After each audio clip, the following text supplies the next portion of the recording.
সমস্যা নেই, শাড়ি খুলে গেলে আমি আবার পরাই দিব। আফটার অল শাড়ি পরাতে আমি এক্সপার্ট। আয়না নড়ে চড়ে উঠে, তবে সমুদ্র পকেট থেকে একটা বক্স বের করে, ডায়মন্ডের একটা চেন বের করে, পেছনে লেপ্টে থাকা চুল আস্তে আস্তে সরিয়ে দেয়। ওনার শীতল স্পর্শ নিজের ঘাড়ে পড়তেই কিঞ্চিত কাঁপে আয়না। চেন গলায় পরিয়ে দিয়ে অনেক চেষ্টা করেও সমুদ্র আর হুক লাগাতে পারে না। বহু কষ্টে হুক লাগিয়ে দুজনেই ড্রেসিং টেবিলে লাগানো মিররের দিকে তাকায়। আয়নার গলায় হীরা সিম্পল চেনটা মানিয়েছে বেশ। সমুদ্র নিজেও মোহ আবিষ্ট নজরে তাকিয়ে থেকে আরেকটু আয়নাতে বিভোর হয়ে বলে, থাক, আজ আর না যে বাসায় থাকি। এরপর গলার ওই প্রিয় জায়গায় ঠোঁট ছুঁয়ে কানের লতিতে কামড় বসায়। আরও একটু কাছাকাছি আসবে তখন বিকট শব্দ তুলে সমুদ্রের ফোন বেজে ওঠে। তবে ফোন ধরে মুড আর টাইম ওয়েস্ট করার ইচ্ছা বুঝি ওর ছিল না। আয়নাকে নিজের বাহুডোরে আবদ্ধ করে নেয়। আয়নাও একদম চুপটি করে ওর বুকে নেতিয়ে পড়ে, কপালে ছোট্ট একখানা চুমু দেয়। দুজন দুজনার দিকে তাকায়। সমুদ্র দৃষ্টি ওর গোলাপি ঠোঁট দুটির দিকে এগিয়ে এসে নিজের হাতের অনামিকা আঙ্গুল আলতো করে ওর ঠোঁটে ছোঁয়ায়। ও আবেশে চোখ বুজে ফেলে। সমুদ্র নিজের আঙ্গুলে লিপস্টিকের অস্তিত্ব খুঁজে পায়। নিজেও আয়নার দিকে ঝুঁকে নাকে নাক ঘষে, হাতে হাত, আঙ্গুলে আঙ্গুল ছন্দ তুলে আয়নাকে একদম নিজের সঙ্গে মিশে ফেলে, নিজের পায়ের পাতার উপর দাঁড় করায়। আয়না ওর কলার খামচে ধরে। কেবল দুজনেই দুজনকে অনুভব করছিল। একে অপরের ঠোঁটে গরম উষ্ণতার মৌসুম শুরুর পূর্বাভাসের আগে আবারও ফোন বাজে। বিকট শব্দে বিরক্ত হয় দুজনেই। সমুদ্র সরে এসে ফোন হাতে নিয়ে বলে, সরি। আয়না বিড়বিড়িয়ে আওড়ালো, বাসায় থাকলেও মন অন্য কোথাও রাখেন, বাসায় থেকেও লাভ কি? ফোনে কথা বলেই পার করেন। ফোনে কথা বলা শেষ করেই দুজন বেরিয়ে পড়ে। আয়না থাকলে সে নিজেই ড্রাইভিং করে, আজও ব্যতিক্রম নয়। বনানীর 5 তারকা হোটেলে এসে পৌঁছে গন্তব্যে চলে যায় তারা। অনুষ্ঠান চলছে, বিশাল আয়োজন। আয়নাকে অনেকের সঙ্গে পরিচয় করিয়ে দেয় সমুদ্র। লাইভ মিউজিক চলছিল, অনেক কাপল আবার ডান্সও করছে। শুধুমাত্র অ্যাডাল্টরা থাকায় ওপেনলি অনেক কিছুই হচ্ছে। তারা দুজন পাশাপাশি বসে লাইভ মিউজিক উপভোগ করছে। দুজন ব্ল্যাক পরায় মানাচ্ছিল বেশ। ফটোগ্রাফার এসে ছবিও তুলে ওদের। ওই সময় সমুদ্র হাসি হাসি মুখ করে ওর কোমরে হাত রেখে কি অমায়িক পোজ দেয়। এক ভদ্রমহিলা, সমুদ্রের পরিচিত কেউ হবে হয়তো।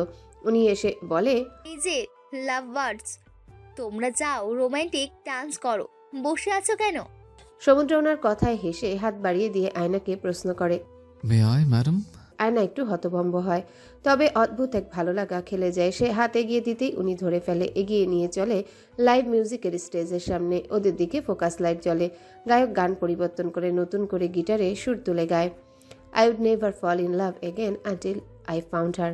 মিষ্টি সুর ভেসে আসে। সমুদ্র ওর কোমর ধরে, আয়নার একটা হাত নিজের কাঁধে রাখে, আরেকটা হাত নিজের অন্য হাত রেখে একটু দুলে। আয়না নিচের দিকে তাকিয়ে থাকে, কিন্তু সমুদ্র ওকে দেখেই যায়। I would never fall unless it's you I fall into. I was lost within the darkness, but then I found her. I found you. Line দুটো শেষ হওয়ার আগেই আকস্মিক সমুদ্র ওকে হেলিয়ে দিয়ে ধরে নিজে একটু হেলে দাঁড়ায়। দুজন অতি নিকটে চলে যায়, তবে একজন আরেকজনের হৃদয়ের খবর শুনতে পায় না। কে জানে কবে ঠিক ততখানি দূরত্ব পৌঁছাবে তারা, যেখানে পৌঁছালে একে অপরের হৃদয়ের খবর বিনা চিঠি লিখেই পড়ে ফেলা যায়। হাততালির আওয়াজে ওরা সোজা হয়ে দাঁড়ালো। স্টেজ থেকে ফিরে টেবিলে বসে টুকটাক কথা বলছিল। সারাদিনে মাত্র একটু হাসলো আয়না। টেবিলে খাবার পরিবেশন করার আগ মুহূর্তে সমুদ্রের ফোনে একটা কল আসতে থাকে। আয়না বিরক্ত হয়ে যায়, এরপর বলে, রিসিভ করে কথা বলুন। লাইভ মিউজিক চলছিল বিধায় সে সরে করিডোরে চলে যায়। এদিকে ফুড সার্ভ করা হচ্ছিল। সমুদ্র একটু পর বিরস মুখে এসে বলে, আয়না, আমাকে একটু অফিস যেতে হবে, খুব দরকার। আয়না হতবিহ্বল হয়ে তার পানে তাকালে। উনি চেহারায় অনুতপ্ততা এনে বলে, জানতাম না এমন হবে, আসলে ঝামেলা বলে কই তো আসে না। আম সরি। আয়নার প্লেটে এক গাদা খাবার তুলে দিয়ে বলে, তুমি খাও। শায়লা আন্টি আর বাবা রাস্তায় ওনারা আসছেন, এই টেবিলে বসবে, আমি তাহলে যাই। সমুদ্র হনহনিয়ে বেরিয়ে যায় অনুষ্ঠান থেকেও। একবারও পিছনে ফিরে আয়নার বিষাদ ভরা চেহারা দেখেনি। আধা ঘন্টা বাদে অবশ্য ফাহাদ সাহেব এলেন শায়লাকে নিয়ে। ওরা একই টেবিলে বসে, কিন্তু আয়না একদম চুপচাপ, কেমন উদাসীন থাকে। খাবারও খায় না। পার্টি শেষ করে ফাহাদ সাহেবের গাড়ি করে আয়নাকে বাসায় নামাতে যায়। শায়লা আর আয়না পিছনে বসে। ওর ফোনে বারবার সমুদ্রের কল আসে, কিন্তু রিসিভ করে না। পরবর্তীতে শায়লা চৌধুরীর ফোনে কল আসে সমুদ্রের। ফাহাদ সাহেব জিজ্ঞাসা করলো, আয়ু, কি হয়েছে তোমার? আয়না জবাব দেয় না। ঠাই জানালা দিয়ে বাইরের দিকে তাকিয়ে রইল। শায়লা নিজে থেকে আয়নার কানে নিজের ফোন গুজে দেয় এবং বলে, যার জন্য উদাস হয়ে মুখ ফুলিয়ে বসে আছো সে লাইনে আছে, কথা বলো। সমুদ্র লাইনের ও প্রান্ত থেকে একটানা অনেক কিছুই বলে, কিন্তু আয়না প্রত্যুত্তর করে না। 12:15 সমুদ্রের বাসার গেটে নামিয়ে দিয়ে ফাহাদ সাহেব লিফট অবধি আয়নাকে উঠিয়ে দিলেন। উনি অনেক চেষ্টা করে কথা বলার, কিন্তু আয়নার বাবার উপর তীব্র রাগের তোপে সে হেরে যায়। বাসায় ফিরে আসতে দেখে সমুদ্র অফিস থেকে মাত্র এসে ডিভানে বসেছে। আয়নার ভীষণ রাগ ক্ষোভ জমেছিল। সে গটগট করে রুমে ঢুকে পড়ে। সমুদ্র কিছু বলছিল, ওকে যা শোনার প্রয়োজন বোধ করল না। রুমে এসে সর্বপ্রথম আয়না তার হ্যান্ডব্যাগ ছুঁড়ে মারে, তখনই সমুদ্র রুমে আসে। এরপর একটা খুব বাজে ঘটনা ঘটায় আয়না, যেটা সমুদ্রের মনে বিরূপ প্রভাব ফেলে। ওর আগের বসে আজকের গিফট দেওয়া ডায়মন্ডের চেনটা ছুঁড়ে ফেলে দেয় সমুদ্রের পায়ের তলায়। সে অদ্ভুত চোখে আয়নার এই রূপ দেখে। ওরও রাগ উঠল। সারাদিনের এত প্রেসারে থেকেও গিফট এনেছে, বলে উঠে, কি করলে এটা? আপনার জিনিস আমার লাগবে না, আপনি প্লিজ অফিসে যান। ফালতু বকো না।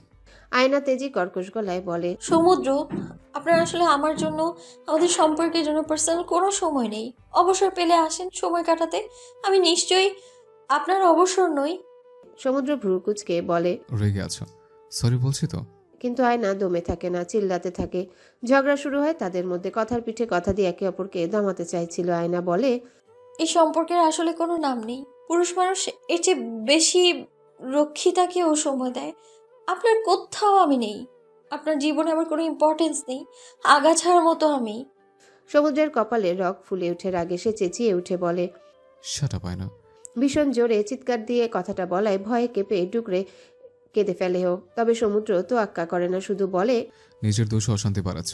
সামান্য ম্যাটার এত রিয়েক্ট কেন করছো? মানুষের কাজ পড়ে যেতেই পারে। আয়না কঠোর গলায় বলে, অফিস আওয়ারের পর কিসের কাজ আপনার, তাও প্রতিদিন? আই ডোন্ট নো তুমি কি মিনিং করে কি না কি বলছো। তুমি আমাকে অবিশ্বাস করছো? হ্যাঁ। That's crazy.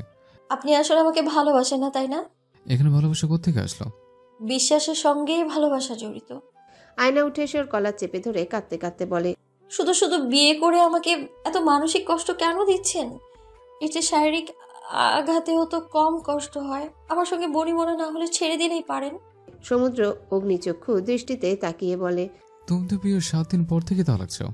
7 দিন না চাইতেই বাবার কাছে তালাক নিয়ে আলোচনা করো। তুমি পারবে না সংসার করতে। স্বামী সংসারে পবিত্র থাকার মনোভাব তোমার নাই। তোমার মধ্যেই দোষ আছে। নিশ্চয়ই ভার্সিটির কোনো ছেলের সঙ্গে তোমার সম্পর্ক আছে, তাই না? রঙ্কন আহমেদ, ওর সাথে রিলেশন ছিল না? তোমার কি মনে হয় আমি কোনো কিছুর খোঁজ রাখি না? তুমি নিজে ঠিক নাই, আমাকে কাট করে দাঁড় করাও। তোমরা সব মেয়ে ছলনাময়। নারী স্পর্শে জীবনে যত অশান্তির মূল। আয়না দু কদম পিছিয়ে গিয়ে বলে, আপনি নিজেকে নির্দোষ রাখতে মিথ্যাও বলা শুরু করলেন। ডিভোর্স তোমার চাই আয়না, তবে এর 7 দিনের মাথায়। এই সম্পর্ক কেবল আমার জোরেই ঠিক আছে। তুমি তো কবে বাঁধন আলগা করে চলে গেছো। আয়নার চোখের কান্নার বাঁধ ভাঙে। ওর চরিত্র নিয়ে অন্য কারোর সাথে জড়িয়ে অপবাদ দেওয়া ও সহ্য করতে পারে না। ফ্লোরে বসে কেঁদে ফেলে। সবকিছু অসহ্য লাগে তার। সমুদ্রের কি ওর প্রতি এক বিন্দু মায়া হয় না? আজকের আকাশ নক্ষত্রবিহীন, হয়তো চন্দ্রবিহীনও। নিকোষ কালো তমসাপূর্ণ রাত। অমাবস্যা চলে বুঝি? হ্যাঁ, অমাবস্যায় তো। সমুদ্র আয়নার মনেতে আজ ঘোর অমানিসা। নিশ্ছিদ্র কালো আধার রাত যেন মনের ভেতরে দুঃখী বিষাদকে আরও দ্বিগুণ হারে বাড়িয়ে দিচ্ছে। আয়না নির্জীব নিথর শরীরে হেলান দিয়ে ফ্লোরে বসে হয়তো কাঁদছে। সমুদ্র বারান্দায় দাঁড়িয়ে সিগারেটের ধোঁয়া ফুঁকছে। কোথায় জানি কি পুড়ছে। পোড়ার অদগ্ধ কষ্ট সারা অঙ্গময় ছড়িয়ে যাচ্ছে। এভাবে এমন পরিস্থিতিতে কি আদৌ শ্বাস নেওয়া যায়? প্রবল ঘূর্ণিঝড়ের পরপর প্রকৃতি কেমন নিশ্চুপ থাকে। তাদের রুমের অবস্থাও তেমন, একদম নীরব খামোশ। সে কাছের স্লাইডের ভেতর দিয়ে আয়নার পানে তাকালো। মাথা নিচু করে আছে ও। থেকে থেকে কাঁপছে, হিচকি উঠে গেছে বোধহয়। সে রুমের দিকে পা বাড়ায়, গ্লাসে পানি ঢেলে আয়নার সামনে ফ্লোরে রেখে দেয়, কিন্তু মুখে কিছু বলে না। ওর হাঁটার শব্দ পেয়ে আয়না মুখ তুলে তাকায়। রুম জুড়ে তখন নিবু ড্রিম লাইট জ্বলছে। ওর চোখে পানি দেখে মায়া হলো সমুদ্রের। মায়া এক বড় কঠিন জিনিস। 2 মিনিট আগেও মেয়েটাকে সে প্রতিদ্বন্দ্বী ভাবছিল, অথচ এখন মনে হচ্ছে নিজে হেরে গেলেই ভালো ছিল। সমুদ্র টেবিল থেকে গাড়ির চাবি হাতে নিয়ে বলে, বলছিল না আমার সঙ্গে থাকবে না? দেখো যাচ্ছি আমি। সবচেয়ে ভালো হয় যদি আজ অ্যাক্সিডেন্ট করে মরি। ইউনো, জীবনের এই পর্যায়ে এসে মনে হচ্ছে মরণের শান্তি। এছাড়া জীবনের শান্তি খোঁজা ভুল।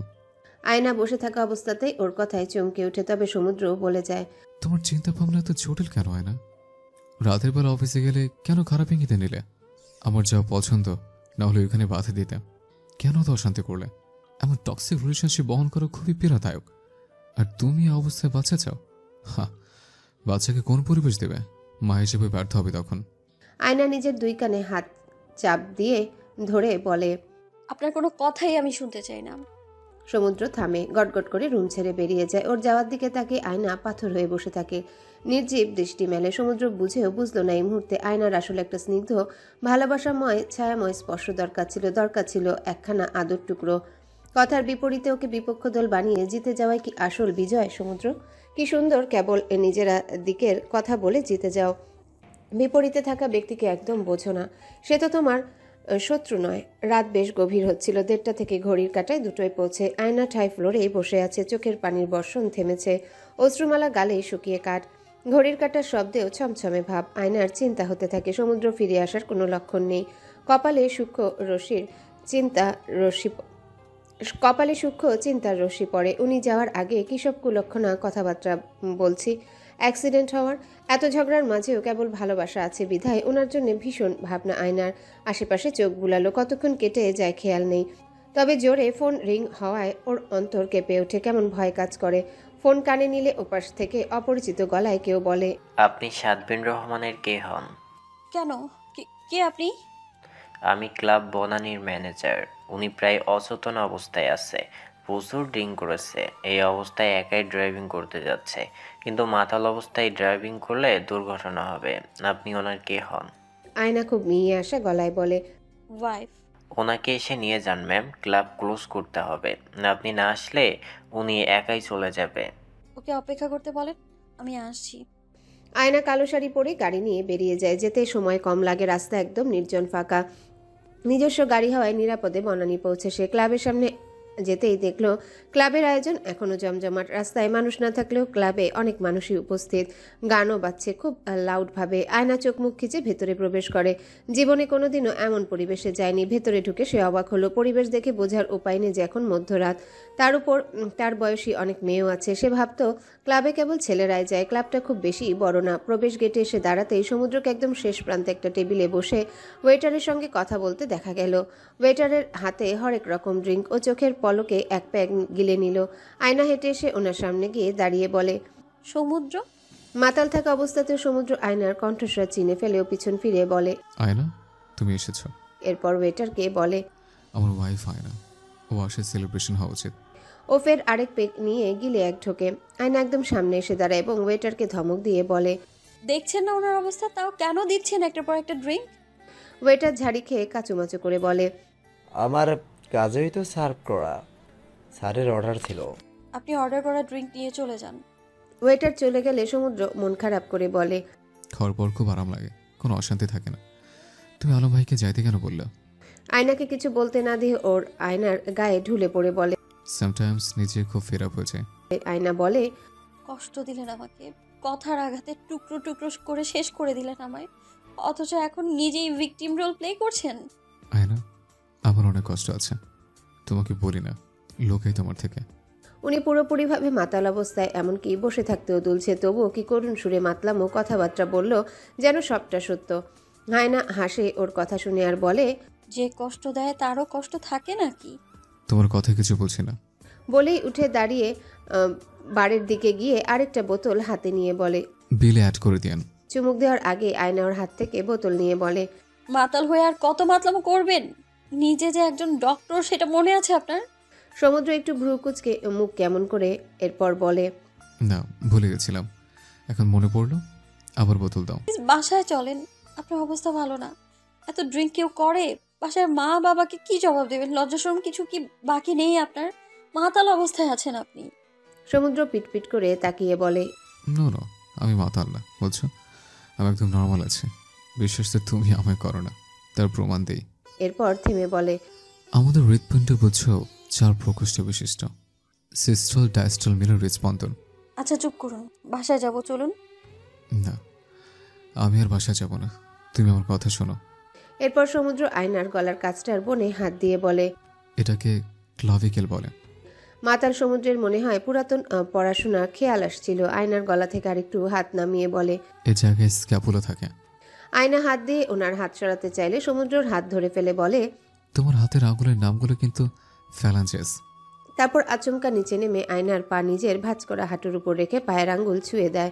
এরপর বলে, এগুলো। সমুদ্র আপনি হুঁশে নেই, বাসায় চলুন। না, আমি আর বাসায় ফিরছি না, আই উইল লিভ সুন। আয়না ওকে সামলাতে পারে না। সমুদ্র আরও 2 প্যাক খেয়ে একদম বাজে অবস্থা করে ফেলে। উপায় না পেয়ে ক্লাবের স্পেশাল নাইট স্টে প্যাকেজ থেকে রুম বুক করে। সমুদ্রকে রুমে নিয়ে যায় ও কিছুক্ষণ আগের তাদের দুইজনের বিশ্রী ঝগড়ার কথা চাপা পড়ে যায় সমুদ্রের মাতলামিতে। আয়না ঠিকই ওর দুর্দশার কথা শোনা মাত্র ছুটে এলো, কারণ ওর দিকে দিয়ে সমুদ্র স্রেফ দায়িত্ব ছিল না, ভালোবাসাও বটে। সমুদ্র বিছানায় চিত হয়ে শুয়ে বলে, আমার বুক ব্যথা করছে আয়না, কিন্তু এই বুক ব্যথা সেই বুক ব্যথা নয়। আয়না ওর পাশে গিয়ে বলল, জুতো মোজো খুলে ঘুম দেন। সমুদ্র শুনে নাও আপনা আপনি বলে ওঠে, আমাকে শুধুই কষ্টই দাও তোমরা। আয়না ওর কথা তেমন শুনছিল না, নিজ থেকে জুতো খুলে দিল। সমুদ্র যখন মাতাল দশায় ইউষার নাম নিচ্ছিল, আয়না চকিতে উঠে ওর দিকে তাকালো। সমুদ্র বলে, ইউষা কি কম আঘাত দিছে নাকি? ওর আঘাত সহ্য করতে গিয়ে হৃদয়ের 12টা বাজল। আমি এমন ছিলাম না, ট্রাস্ট মি। আমাকে ইন্টার্ন করার টাইমে এক অস্ট্রেলিয়ান বৃদ্ধ বলেছিল রোগী নাকি আমার হাসি মুখ দেখে অর্ধেক অসুখ সেরে যাবে। আয়না ওর সামনে এসে বসে বলে, ইউষাকে? এরপর শ্রীমঙ্গলে সাক্ষাৎ হওয়া ইউষার কথা স্মরণ হতে জিজ্ঞাসা করলো, ডক্টর ইউষা কি করেছে উনি? সমুদ্র ওকে টান মেরে নিজের দিকে টেনে এনে বলে, আমার জীবনের সব সুখ খেয়ে নিছে। ও আমাকে অনেক কষ্ট দিছে, আমি সহ্য করতে পারতাম না। না, আমার এখনো কষ্ট আছে। সে কষ্টে তুমি আরো ঘি ঢারো। কতখানি কষ্ট সহ্য করব? 12 অংশের ছোট্ট হৃদপিণ্ডে কতটুকু যন্ত্রণা ধারণ করা সম্ভব? আমি পারি না। বারবার সব সামলাতে গিয়ে ব্যর্থ হচ্ছে। দায়িত্বের জাতা বলে পিষে হ্যাপিতে অবস্থা। মুভ অন করার পরেও তো সুখ পেলাম না। তোমার কষ্ট কষ্ট কারণ তুমি কাঁদতে পারো, আর আমার কষ্ট কারণ আমি কাঁদি না। That's not fair. সমুদ্রর মুখে মুভ অন শব্দটা শোনা মাত্রই আয়না বিস্ফোরিত চোখে তাকালো। নিজেকে ধাতস্থ করতে সময় নিলে ওইটুকু সময়ে সমুদ্র ঘুমে তলিয়ে যেতে থাকে। আয়না শুধালো, ইউষাকে ভালোবাসেন আপনি? প্রশ্নটার মাঝে যেন এক সমুদ্র বেদনা ভরা ছিল। সমুদ্র ঘুমের ঘোরে থাকে।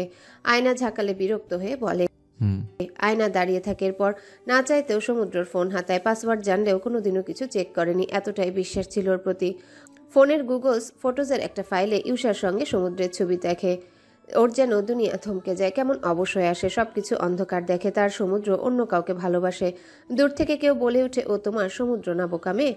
আয়না ভাবে, তবে ওদের সংসার সেটা কিসের ভিত্তিতে টেকে আছে? হয়তো তাসের ঘরের মতন, হাওয়া দিলে উড়ে যাবে। নিজের সংসার জীবন সুখ সব ঘোলাটে হয়ে আসে। সমুদ্র অন্য কারো, এজন্য তার প্রতি এত বিতৃষ্ণা। বিয়ের আগের দিনের মেসেজটাও দেখেও, তবে ইউষার দেওয়া ছবিটা ডাউনলোড হচ্ছিল না। কিন্তু সমুদ্রের পাঠানো মেসেজ দেখা মাত্র হাত থেকে ফোন পড়ে যায়। এত বিষাদ কেন তার? ভাগ্যে আদৌ ভাগ্যের দোষ নাকি তার দোষ? সে কেন ভালোবাসে এত অভাগী? কেন আগাছা সে? কেন সমুদ্র? আপনার হৃদয়ে রানী হতে পারলাম, কেন আপনার হৃদয়ে অন্য কারো বসবাস? দুপুরের দিকে আয়না একটা কফি শপে বসে আছে। তার বিপরীতে চটপটে স্বভাবে চঞ্চল ইউষা অবাক নয়নে তাকিয়ে আছে। আয়নাকেও নাম্বার দিয়েছিল, কখনো ভাবেনি ও তাদের আবারও দেখা হবে। ইউষা পৈতৃক সূত্রে পাওয়া জমির জন্য কেস ফাইল করেছে। এজন্য 2-3 মাস অন্তর এসে কেসের ডেটে হাজিরা দিতে হচ্ছে বিধায় আজ সে আয়নাকে সশরীরে দেখা দিতে পারল। তবে ইউষা জীবনেও ভাবেনি সমুদ্রের স্ত্রী তাকে কল দিয়ে দেখা করতে চাবে। আয়নাই বলে, আপনি সমুদ্রের ব্যাচমেট ছিলেন? হ্যাঁ। আয়না এক দৃষ্টিতে তাকিয়ে থাকে, কি বলবে ভেবে পায় না। সে মরা গলায় বলে, আপনাদের সম্পর্ক ছিল? ইউষা বেশ অস্বস্তিতে পড়ল, কিন্তু মুখে কিছু বলে না। আয়না এক গ্লাস পানি টেবিল থেকে নিয়ে পান করে বলে, আমার মনে হয় আপনি সমুদ্রের ভালোবাসা, প্রথম ভালোবাসা, আর আমি কেবল দায়িত্ব। আমি ওর ভালোবাসার অধ্যায় কোথাও নেই, অথচ আপনাকে নিয়ে উপন্যাস অব্দি রচিত হয়েছে ওর মনের কোণে। উনি আপনাকে এখনো ভুলতে পারেনি, এজন্য আমাকে মানতে পারে না। উনি এখনো আপনাকেই চায়, এখনো। ইউষা বলে ওঠে, কি বলছো এসব? তুমি নিজের হাজবেন্ড নিয়ে এসব বলছো? আয়নার চোখে পানি চিকচিক করে। সে বলে, বিশ্বাস না হলে ওনাকেই জিজ্ঞেস করে দেখেন। ইউষার এখনো সমুদ্রের বলা কঠিন কথাগুলো ইয়াদ আছে। তবুও ভাগ্য এত সহায় যে আরেকবার সমুদ্রকে পাওয়ার লোভ সামলাতে পারে না। তবুও বলে, আমি সমুদ্রকে খুব ভালো করে চিনি। ও তোমাকে বিয়ে যখন করেছে দায়িত্ব পালন করে যাবে। আমি চাই উনি সুখে থাকুক, দায়িত্বের খাতিরে সুখ বিকিয়ে দিক, এটা আমি চাই না। হয়তো আমার কাণ্ড দেখলে মানুষ বলবে আমি পাগল, কিন্তু ট্রাস্ট মি, আমি চাই আমার সমুদ্র সব সময় ভালো থাকুক, সুখী থাকুক। এখন এসব বলে লাভ আছে? আমি আসি অয়না। না, বসুন। প্রাক্তনের স্ত্রীর কাণ্ড ইউষার কাছে সুবিধা লাগে না। মেয়েটাকে স্টেবল লাগছে না, মেন্টালি উইক লাগছে। কেমন এলোমেলো কথা বলছে। ইউষা বলে, কি চাচ্ছ তুমি? আপনি সমুদ্রের সঙ্গে কথা বলুন, আমি ফোন দিয়ে ডাকছি ওনাকে। আয়না কল লাগায়। দুপুরের দিকে ওকে জেগে গেছে এতক্ষণে। দুবার রিং হতেই সমুদ্র কল রিসিভ করে বলে, আয়না, আই এম সরি। কালকে আমি খুব খারাপ করেছি। এক জায়গায় আসতে বললে আসতে পারবেন এখন? হ্যাঁ, তুমি লোকেশন দাও, আমি এক্ষুনি আসছি। এরপরের প্রহরগুলো আয়নার ভারী লাগে, নিঃশ্বাস নিতেও কষ্ট হয়। সমুদ্র খুব দ্রুত এসে পৌঁছায়। আয়নার সঙ্গে ইউষাকে দেখে সে ঘাবড়ে যায়। নিজের স্ত্রী আর প্রাক্তনকে একসাথে দেখে যে কেউ হতভম্ব হবে। আয়নার মনে কি চলছে ও জানে না, প্রশ্ন করে। ও এখানে কি করছে? আয়না উঠে দাঁড়িয়ে চোখের পানি মুছে ওর চেহারায় বলে দিচ্ছে ওর কিছু একটা হয়েছে। স্বাভাবিক অবস্থায় নেই ও, কেমন বিধ্বস্ত, আনস্টেবল, টলছেও বুঝি। আয়না বলে, সমুদ্র, 12 আউন্সের হৃদয়ে আর দুঃখ পুষতে হবে না। আপনারা কথা বলে নিজেদের মধ্যে ভুল বোঝাবুঝি ঠিক করে নিন। আমি তো থার্ড পারসন, আমি সরে যাব। অনেক সুখী হন সমুদ্র। কথাটা বলার সাথে সাথে সমুদ্র আয়নার গালে চর বসায়। ক্যাফেতে উপস্থিত সবাই ওদের দিকে অদ্ভুত দৃষ্টিতে তাকালো। সমস্ত ডোমেস্টিক ভায়োলেন্সের 14 গোষ্ঠী উদ্ধার করে সমুদ্র অভাবনীয় কাজ করে। এতে আয়না ও ইউষা দুজনে অদ্ভুত চোখে তাকায় ওর দিকে, কিন্তু বিন্দুমাত্র আক্ষেপ নেই তার। তার মতে আয়নাও ভায়োলেন্স ক্রিয়েট করেছে। ওর কি দরকার ছিল পাকনামি করে ইউষাকে ডেকে আনার? লজিক যুক্তি কিছুই রাগের বসে সমুদ্রের পোষ মানল না। সে কাটকাট গলায় সন্দিগ্ধ দৃষ্টিতে চেয়ে থেকে বলে, বাহ আয়না, তুমি দেখো অতিমাত্রায় মহান। এত জনদরদি যে স্বামীর ভাগ অন্যকে বুঝিয়ে দিতে চাইছ। কথাগুলো শ্রবণ মাত্রই আয়নার চোখ বেয়ে পানি পড়ে। সমুদ্র ভ্রুক্ষেপ না করেই বলে, এত ছেচকাতানো স্বভাবের হয়েও ভালোই সাহস দেখাচ্ছ। আয়নার সবটা গুলিয়ে যাচ্ছে। মনে মস্তিষ্কে অনেক কথা সাজিয়ে নিজেকে সারা রাত ধরে বুঝিয়ে এই সিদ্ধান্তে উপনীত হয়েছে সে। সমুদ্রের সুখের জন্য সেই ভয়াবহ পদক্ষেপ নিতেও রাজি হয়ে গেছে কেবল ওর চোখের পানি দেখে। ওনার চোখের পানি আয়নাকে এত পরিমাণ পীড়া দিচ্ছিল যা একত্রিত করলে একটা নদী হয়ে যাবে। কারো উপস্থিতি যদি কাউকে কাঁদায় তবে দূরে সরে যাওয়াই ভালো। কি হলো? অ্যান্সার মে আয়না, এখানে সব কি হচ্ছে? নাটক চলছে এখানে? এই মেয়ে তোমার সাথে কি করছে?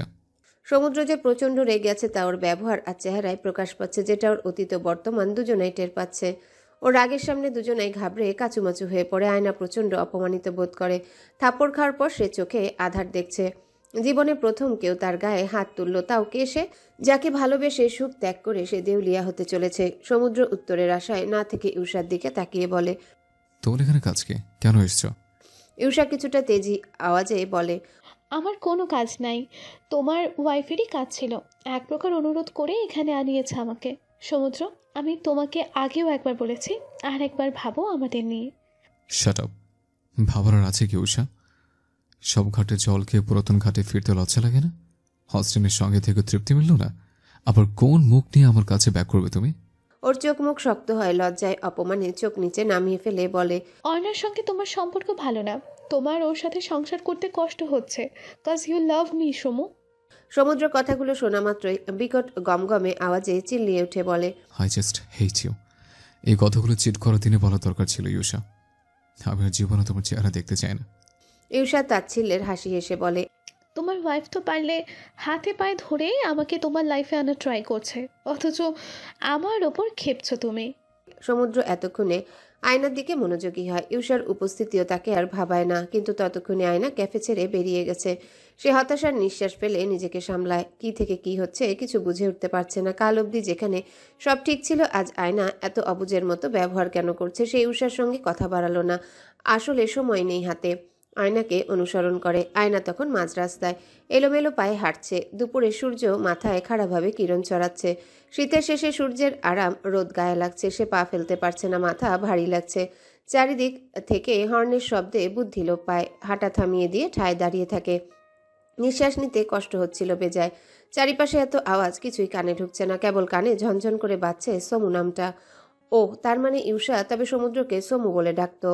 এত আদুরে নামে ডাকা সম্পর্কে নিশ্চয়ই বোঝাপড়াও বেশ। এজন্য আয়নার মুখে ওই নাম শুনে বিয়ের পর প্রথম কাছে আসা আসিতে এত রিয়েক্ট করেছিল। করবেই বা না কেন? নিজের ভালোবাসার মানুষের দেওয়া নামে অন্য কেউ ডাকলে রাগ তো উঠবেই। সে তো সমুদ্রের জীবনে অন্য কেউই। আপনজন হলো আর কই? তার চোখের সামনেই তো সবটা ঘটেছিল। সে আগে কেন বোঝেনি? ওই যে একবার স্যার বলেছিল, আয়ু তুমি একটা গাধা। স্যার একদম ঠিক বলতেন। সে আসলেই গাধা, না হলে কেন সমুদ্রের দায়িত্ব হয়ে এতদিন অবহেলা সহ্য করলো? আচমকা মনে হলো আশেপাশে থেকে অনেকেই একাধারে চিল্লাচ্ছে। কার উপর চিল্লাচ্ছে ওটা মাথায় ঢোকে না তার। চোখ মেলে তাকালো না, তবে কেউ একজন খুব জোরে তার বাহু পাকড়াও করে টেনে মাঝ রাস্তা থেকে ফুটপাতে এনে দাঁড় করালো। আয়না চোখ মেলে তাকাতে আক্রোশ ও ভয়ার্ত নীলচে চোখ দুটির সম্মুখীন হলো। সমুদ্র চেঁচিয়ে চেঁচিয়ে বলছে, পাগল হয়ে গেছে তুমি? মাঝ রাস্তায় দাঁড়িয়ে পড়েছ? এক্ষুনি গাড়ি এসে মেরে দিতে ধরছিল। আমি ঠিক সময় না আসলে কে তোমাকে রিস্ক নিয়ে বাঁচাতো? এতগুলো মানুষের চিৎকার দিয়ে বলছে সরেন, কানে জানা সেগুলো? গাড়ি এসে ধাক্কা দিলেই ভালো ছিল। আরেকটা থাপ্পড় খাওয়ার শখ জেগেছে? আয়না তোয়াক্কা করে না, ওর বাহু থেকে সমুদ্রের হাত সরিয়ে দিয়ে বলে, মায়ের কাছে চলে গেলেই ভালো হবে। এই দুনিয়ার মা ছাড়া আর কেউ নেই আপন, তা ভালো মতোই বুঝিয়ে দিয়েছেন। সমুদ্র এবারে নরম হয়, সব রাগ কই যেন পালালো। সে আস্তে ওর দুগালে আলতো করে হাত রেখে বলে, তুমি আমাকে ভুল বুঝছো, পুরোটা মিসআন্ডারস্ট্যান্ডিং। কিন্তু আয়না শুনতে পায় না। তার আগে চোখ মুখ বাঁকিয়ে বমি করে দেয়। সমুদ্র দ্রুত ওকে ধরে, ওর মাথায় হাত বুলায়। পাশের দোকানের লোকটা এক বোতল পানি এনে দেয়। ও সামান্য সুস্থ বোধ করতেই সমুদ্র বলে, বাসায় চলো প্লিজ, তোমার রেস্ট দরকার। আমি আপনার সঙ্গে ফিরছি না। হোয়াট? আমার এবারে সত্যি স্পেস দরকার সমুদ্র। আপনি দায়িত্ব নিতে গিয়ে হাঁপিয়ে গিয়েছেন। আপনার হাঁপিয়ে ওঠা আমাকে তিলে তিলে শেষ করে দিল। আপনার দায়িত্ব হয়ে থাকতে চাই না আর। ভালোবাসতে পারলে তবেই ফিরবো। তুমি আমার স্ত্রী, হয় না? স্ত্রী হয়েও লাভ কি হলো? সেই মনে অন্য কারো বসবাস। Oh God please, for God's sake চুপ করো। আমাকে না জানিয়ে সবটা না শুনে কেন এইভাবে অলওয়েজ পাকনামি করো? ইউষাকে ডেকে এনে আমাকে ওর সামনে অসম্মানিত করার আগে একবার অন্তত কথা বলবে তো আমার সাথে? আমাদের অতীত সম্পর্কে জানোই বা কতটুকু? না কিছু জানতে চাই আর না আপনাদের মধ্যে দেয়াল হতে চাই। ছেড়ে দিয়েছি তো আমি আপনার উপর সব অধিকার। আপনি মুক্ত এখন। মালজাসায় দাঁড়িয়ে এসব আলোচনা না করে চলো বাসায় চলো। আমি আমার বাসায় যেতে চাই। সমুদ্র অবাক হয়। 3 মাসে সে অনেকবার আয়নাকেও বাসায় যেতে বলেছে, কিন্তু ইচ্ছুক নয়। জোরাজোরি করলেও যায়নি। আজ নিজে থেকে যেচে পড়ে যেতে চাচ্ছে। আসলে সে নিজেই আয়নার আচরণে খুব সন্দিহান। কাল রাতের ঘটনার পর আয়নার আচার আচরণে অস্পষ্টতা ফুটে উঠেছে। তার ভাবনার মধ্যে আয়না একটা রিক্সা নিয়ে নেয়। সমুদ্র একদণ্ড ভাবে কি করবে। তারপর কি যে হলো, এক দৌড়ে চলন্ত রিক্সায় উঠে বসে। হাঁটুতে লাগে, মনে হয় ছিলে গেছে। রিক্সাওয়ালা অবাক হলো। সমুদ্র তোয়াক্কা করে না, ভাবলেশীনভাবে তাকিয়ে থাকে আয়নার পানে।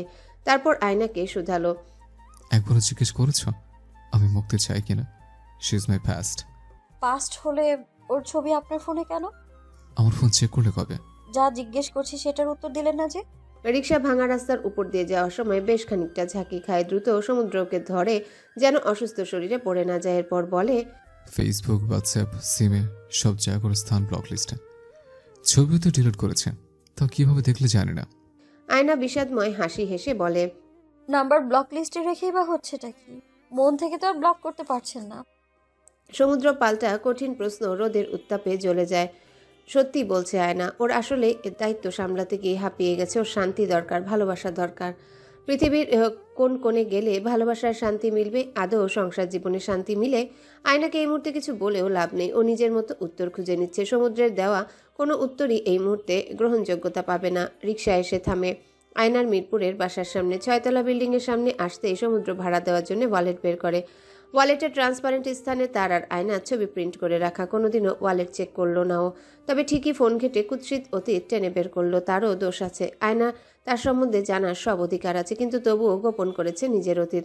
রিকশাওয়ালা মামার ডাকে ধ্যান ভেঙে যায় ওর। উনি বলে, 2 জন ভাড়া দিচ্ছেন কেন? সমুদ্র দেখলো আয়না ভাড়া দিয়েছে, অথচ সে আগে টাকা বের করলো। সে বলে, আয়না টাকা ব্যাগে রাখো, আমি দিচ্ছি না। আপনার দয়া আমার লাগবে না। রিকশাওয়ালা মামাকে টাকা দিয়ে ও গেট খুলে ভেতরে ঢুকে। রিকশাওয়ালা মামা বলে, ভাইজান ভাবির সঙ্গে মনে হয় বিশাল কাইজা বাচ্ছে। সমুদ্র টেনশন ভরা মুখে বলে, বিশাল তো অনেক ছোট মান, আমার মনে হয় মহাকাশ সম কাইজারের ভাই। মাইয়া মানুষের জিদ বেশি। আমার বউটাও খালি কাইজা করে বাপের বাড়ি যাইতো। হ্যাঁ একবার আর আইবই না বাপের বাড়ি থিকা। সমুদ্র উৎসুক হয়ে জিজ্ঞাসা করলো, পরে আর কি হইব? 3 বাচ্চার মা হইয়া এখনো রাগ করে জায়গা। সমুদ্র আয়নার বাড়ির সামনে দাঁড়িয়ে সিগারেট ধরায়। গতকালের হ্যাংওভার কাটতে না কাটতেই ছুটে কফি শপে গিয়েছিল। এখন মাথা ব্যথায় মনে হচ্ছে মাথা ছিঁড়ে যাবে। শায়লা চৌধুরী আজ অফিসে যাননি, বাসায় ছিলেন। দুপুরে খাওয়া এখনো হয়নি তার। আজ বাসায় কেউ নেই। আয়নার দাদা দাদি ওনাদের বড় ছেলের বাসায় গেছেন। আলিয়া ভার্সিটিতে, আর ফাহাদ অফিসে গেছে। একাই ছিল বাসায়। বাসায় থাকলে ঘর গুছাতে তার ভালো লাগে। 3 মাসে এ বাসার প্রতিটা আনাচে কানাচে সে যত্ন করে সাজিয়েছেন। অনেক কিছু পরিবর্তন করেছেন। অনেক সুন্দর করে সাজানো হয়েছে বাসাটা। সে ভাবেও নি জীবনের কোনো এক অধ্যায় এমন ভরা সংসার তার কপালে জুটবে। অনেক সুখেই আছে সে। আলিয়ার সঙ্গে তার সম্পর্ক খুব একটা আগায়নি। ও সারাদিন ব্যস্ত থাকে, রাতে ফিরে সবাই একসঙ্গেই খায়। তবে এ বাসার প্রতিটা সদস্যের প্রাণ হলো আয়না। ফাহাদ তো সবসময় আয়নাকে নিয়ে মন খারাপ করে থাকে। প্রায়ই জিজ্ঞাসা করে, শায়লা আমি কি খুব খারাপ বাবা নাকি? শায়লার খারাপ লাগে বেশ। এ বাসার সবার জন্যে তার একদম খাঁটি একটা মায়া জন্মেছে। এমনকি তার আয়ুকেও এখন ভালো লাগে। ওর অনুপস্থিতিতে ওর জন্যে মায়া কাজ করে। মন চায় নিজে কল দিয়ে ও কে এ বাসায় নিয়ে আসতে। এমন সময় কলিং বেল বাজে। সে শাড়ির আঁচল কোমরে গুজে দরজা খুলতেই হতবম্ব হতবুদ্ধি হয়ে যায়। চোখের সামনে কাকে দেখলো সে? আয়ু দাঁড়িয়ে আছে। আয়না ভেতরে প্রবেশ করে ওকে কেমন টায়ার্ড লাগছে শায়লা চৌধুরী জিজ্ঞাসা করলো। কেমন আছো আয়ু মামুনি? আয়না জবাব দেয় না। শায়লা চৌধুরী বলে, কতদিন পর এলে? এ বাসার প্রতি আর মায়া কাজ করে না তোমার? বাবার কথা মনে পড়ে না? আয়না নিজের বাসাটাকে একবার দেখে নেয়। আসলেই তো এই বাসাটা তার। বাসার প্রতি প্রান্ত আয়না আলিয়া তাদের দু বোনের স্মৃতিবাহক। শায়লা বলে ওঠে, বাবা হচ্ছে বট গাছ, বুঝেছো? বাবার ছায়া যার আছে সে সবচেয়ে শক্তিশালী। আমার ছিল না সে ছায়া, তাই আমি বুঝি। আব্বুর সঙ্গে রাগ করে না। তোমার বাবা এসবের দুশ্চিন্তায় অসুস্থ হচ্ছে। আয়না বলে, ঘুমোবো আমি এখন। উনি আসলে ওনাকে বাসায় ঢুকতে দেবেন না। ঝগড়া হয়েছে নাকি তোমাদের? আয়না ওর রুমে চলে যায়। শায়লা চৌধুরী দ্রুত ফাহাদ সাহেবকে কল দিয়ে বলে, তোমার বড় মেয়ে এসেছে, আজ অফিস ছুটি নিয়ে বাসায় আসো। আমি ওর পছন্দের সব ডিশ রান্না করছি, আর সমুদ্রকে বলো আসতে। ফাহাদ সাহেব সত্যি 4টার আগে এলেন বাড়িতে। শায়লার হাসি মুখ দেখে তার মন ভালো হয়ে গেল। সে মেয়ের রুমের সামনে গিয়ে থেমে যায়। শায়লা চৌধুরী বলে, গিয়ে দেখো কি করছে ও। ফাহাদ সাহেব দরজা অল্প ফাঁক করে দেখেন মেয়ে বেঘরে ঘুমাচ্ছে। উনি আর ডিস্টার্ব করলেন না। বাসায় শায়লা আয়নার পছন্দের চিকেন রোস্ট করলেন, সমুদ্রের পছন্দের খাসির রেজালা। বিকেলের দিকে আয়নার ঘুম ভাঙে।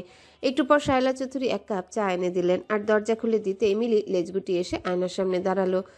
আয়নার মন সামান্য ভালো হলো। নিজের কমফোর্ট জোনে এসে একটু হলে শান্তি পায়। মিলি আগের চেয়ে মোটা আর একটু বড় হয়ে গেছে। শায়লা চৌধুরী তার মাথায় হাত দিয়ে বলে, আয়ু, তুমি এসেছো দেখে আমি আজ অনেক বেশি খুশি। আজ শায়লার চোখে সে কোনো প্রকার ছলনা খুঁজে পায় না। খুব বিশুদ্ধ ছিল হাসিটা। সেজন্য সেও হালকা হাসি উপহার দিল। সমুদ্র সারাদিন উদাসীন হয়ে বাইরেই ছিল, অফিস অবধি যায়নি। বাবা রাতে দাওয়াত দিয়েছেন। বিকেলের দিকে সে তার প্রফেসরের থেকে একটা ইমেল পেল। তার মেডিকেল কলেজে একটা সেমিনার হবে, তাকে ইনভাইটেশন দিয়েছে। ইন্টারন্যাশনাল সেমিনার, অনেক দেশের বড় ডাক্তার এখানে জয়েন করবে। অত বড় সেমিনারে তাকে তার মেডিকেল কলেজের পক্ষ থেকে রিপ্রেজেন্টেশন করার জন্য মেল দিয়েছে। তবে খুব দ্রুত সেমিনার শুরু হবে আগামী সপ্তাহে। প্রফেসররা বোধহয় জানে না সমুদ্র এখন বাংলাদেশে, তবে টিকিট পাইলে অবশ্যই যাবে। এত বড় সুযোগ হাতছাড়া করা যাবে না। সন্ধ্যায় আয়নাদের বাসায় গেল সে। আয়নার দাদা দাদিও এসেছেন। সবাইকে খুশির সংবাদ দিল সে। তবে মাদার তেরেসাকে এখনো বলার সুযোগ পায়নি। আয়না একবারও রুম ছেড়ে বের হয়নি। খাওয়ার সময় সে বলে ওঠে তার রুচি নেই খাওয়ার। তাও শায়লা চৌধুরী রোস্টার পোলাও তুলে দিল এক প্রকার জোর করে। খাওয়ার সময় ওদের দুজনের ঝগড়াঝাটির পর মুখোমুখি হলো। বাসার সবাই বুঝতে পারছে কোনো গন্ডগোল তো হয়েছে। সমুদ্র মন দিয়ে খাওয়া দাওয়া করছে। আয়না অনিচ্ছে এক লোকমা খেতে কেমন গা গুলিয়ে আসে। সে দ্রুত বাথরুমে চলে যায়। ডাইনিং টেবিলে বসা সবাই হাঁ হয়ে যায়। বাথরুমে পৌঁছেই আয়না হড়বড় করে বমি করে ফেলে। বেসিন ধরে দাঁড়িয়ে পড়ে, মনে হচ্ছে সেন্সলেস হয়ে পড়ে যাবে। আয়না অনিচ্ছায় এক লোকমা খেতে কেমন গা গুলিয়ে আসে। সে দ্রুত বাথরুমে চলে যায়। ডাইনিং টেবিলে বসা সবাই হাঁ হয়ে যায়। বাথরুমে পৌঁছাতে আয়না হড়বড় করে বমি করে ফেলে। বেসিন ধরে দাঁড়িয়ে পড়ে, মনে হচ্ছে সেন্সলেস হয়ে পড়ে যাবে। সমুদ্র উঠে দাঁড়িয়ে দ্রুত আয়নার দিকে ছুটে ফ্যানের নিচে বসে ওকে জিরিয়ে নেওয়ার পরামর্শ দিল। সমুদ্র পাশে উদ্বিগ্ন হয়ে দাঁড়িয়ে থাকে। বাসার সবাই খাওয়া ছেড়ে উঠে আসে। আয়নাকে সামলানোর জন্য ছোট্ট করে বলে, এখন ভালো লাগছে, তোমরা সবাই খেয়ে নাও, আমি কিছুক্ষণ রেস্ট করি। খাওয়ার মাঝে খাবার ছুটে এসেছে সবাই। আয়না তাড়া দিয়ে বলে, তোমরা যাও, খাও প্লিজ, আমি ঠিক আছি এখন। খাওয়ার টেবিলে সবাই গেলেও সমুদ্র দাঁড়িয়ে থাকে। আয়না তির্যক দৃষ্টি ফেলে বলে, আপনাকে আলাদা করে বলতে হবে? সমুদ্র চেহারা বাংলা পাঁচের মতো ভোতা হয়ে আসে। সে তার এঁটো হাতে আয়নাকে ধরতে গেলে আয়না দূরে সরে এসে বলে, যান এখান থেকে, আপনার গা থেকে খাসির গন্ধ আসছে, সরুন প্লিজ, আমি না হলে বমি হবে আমার।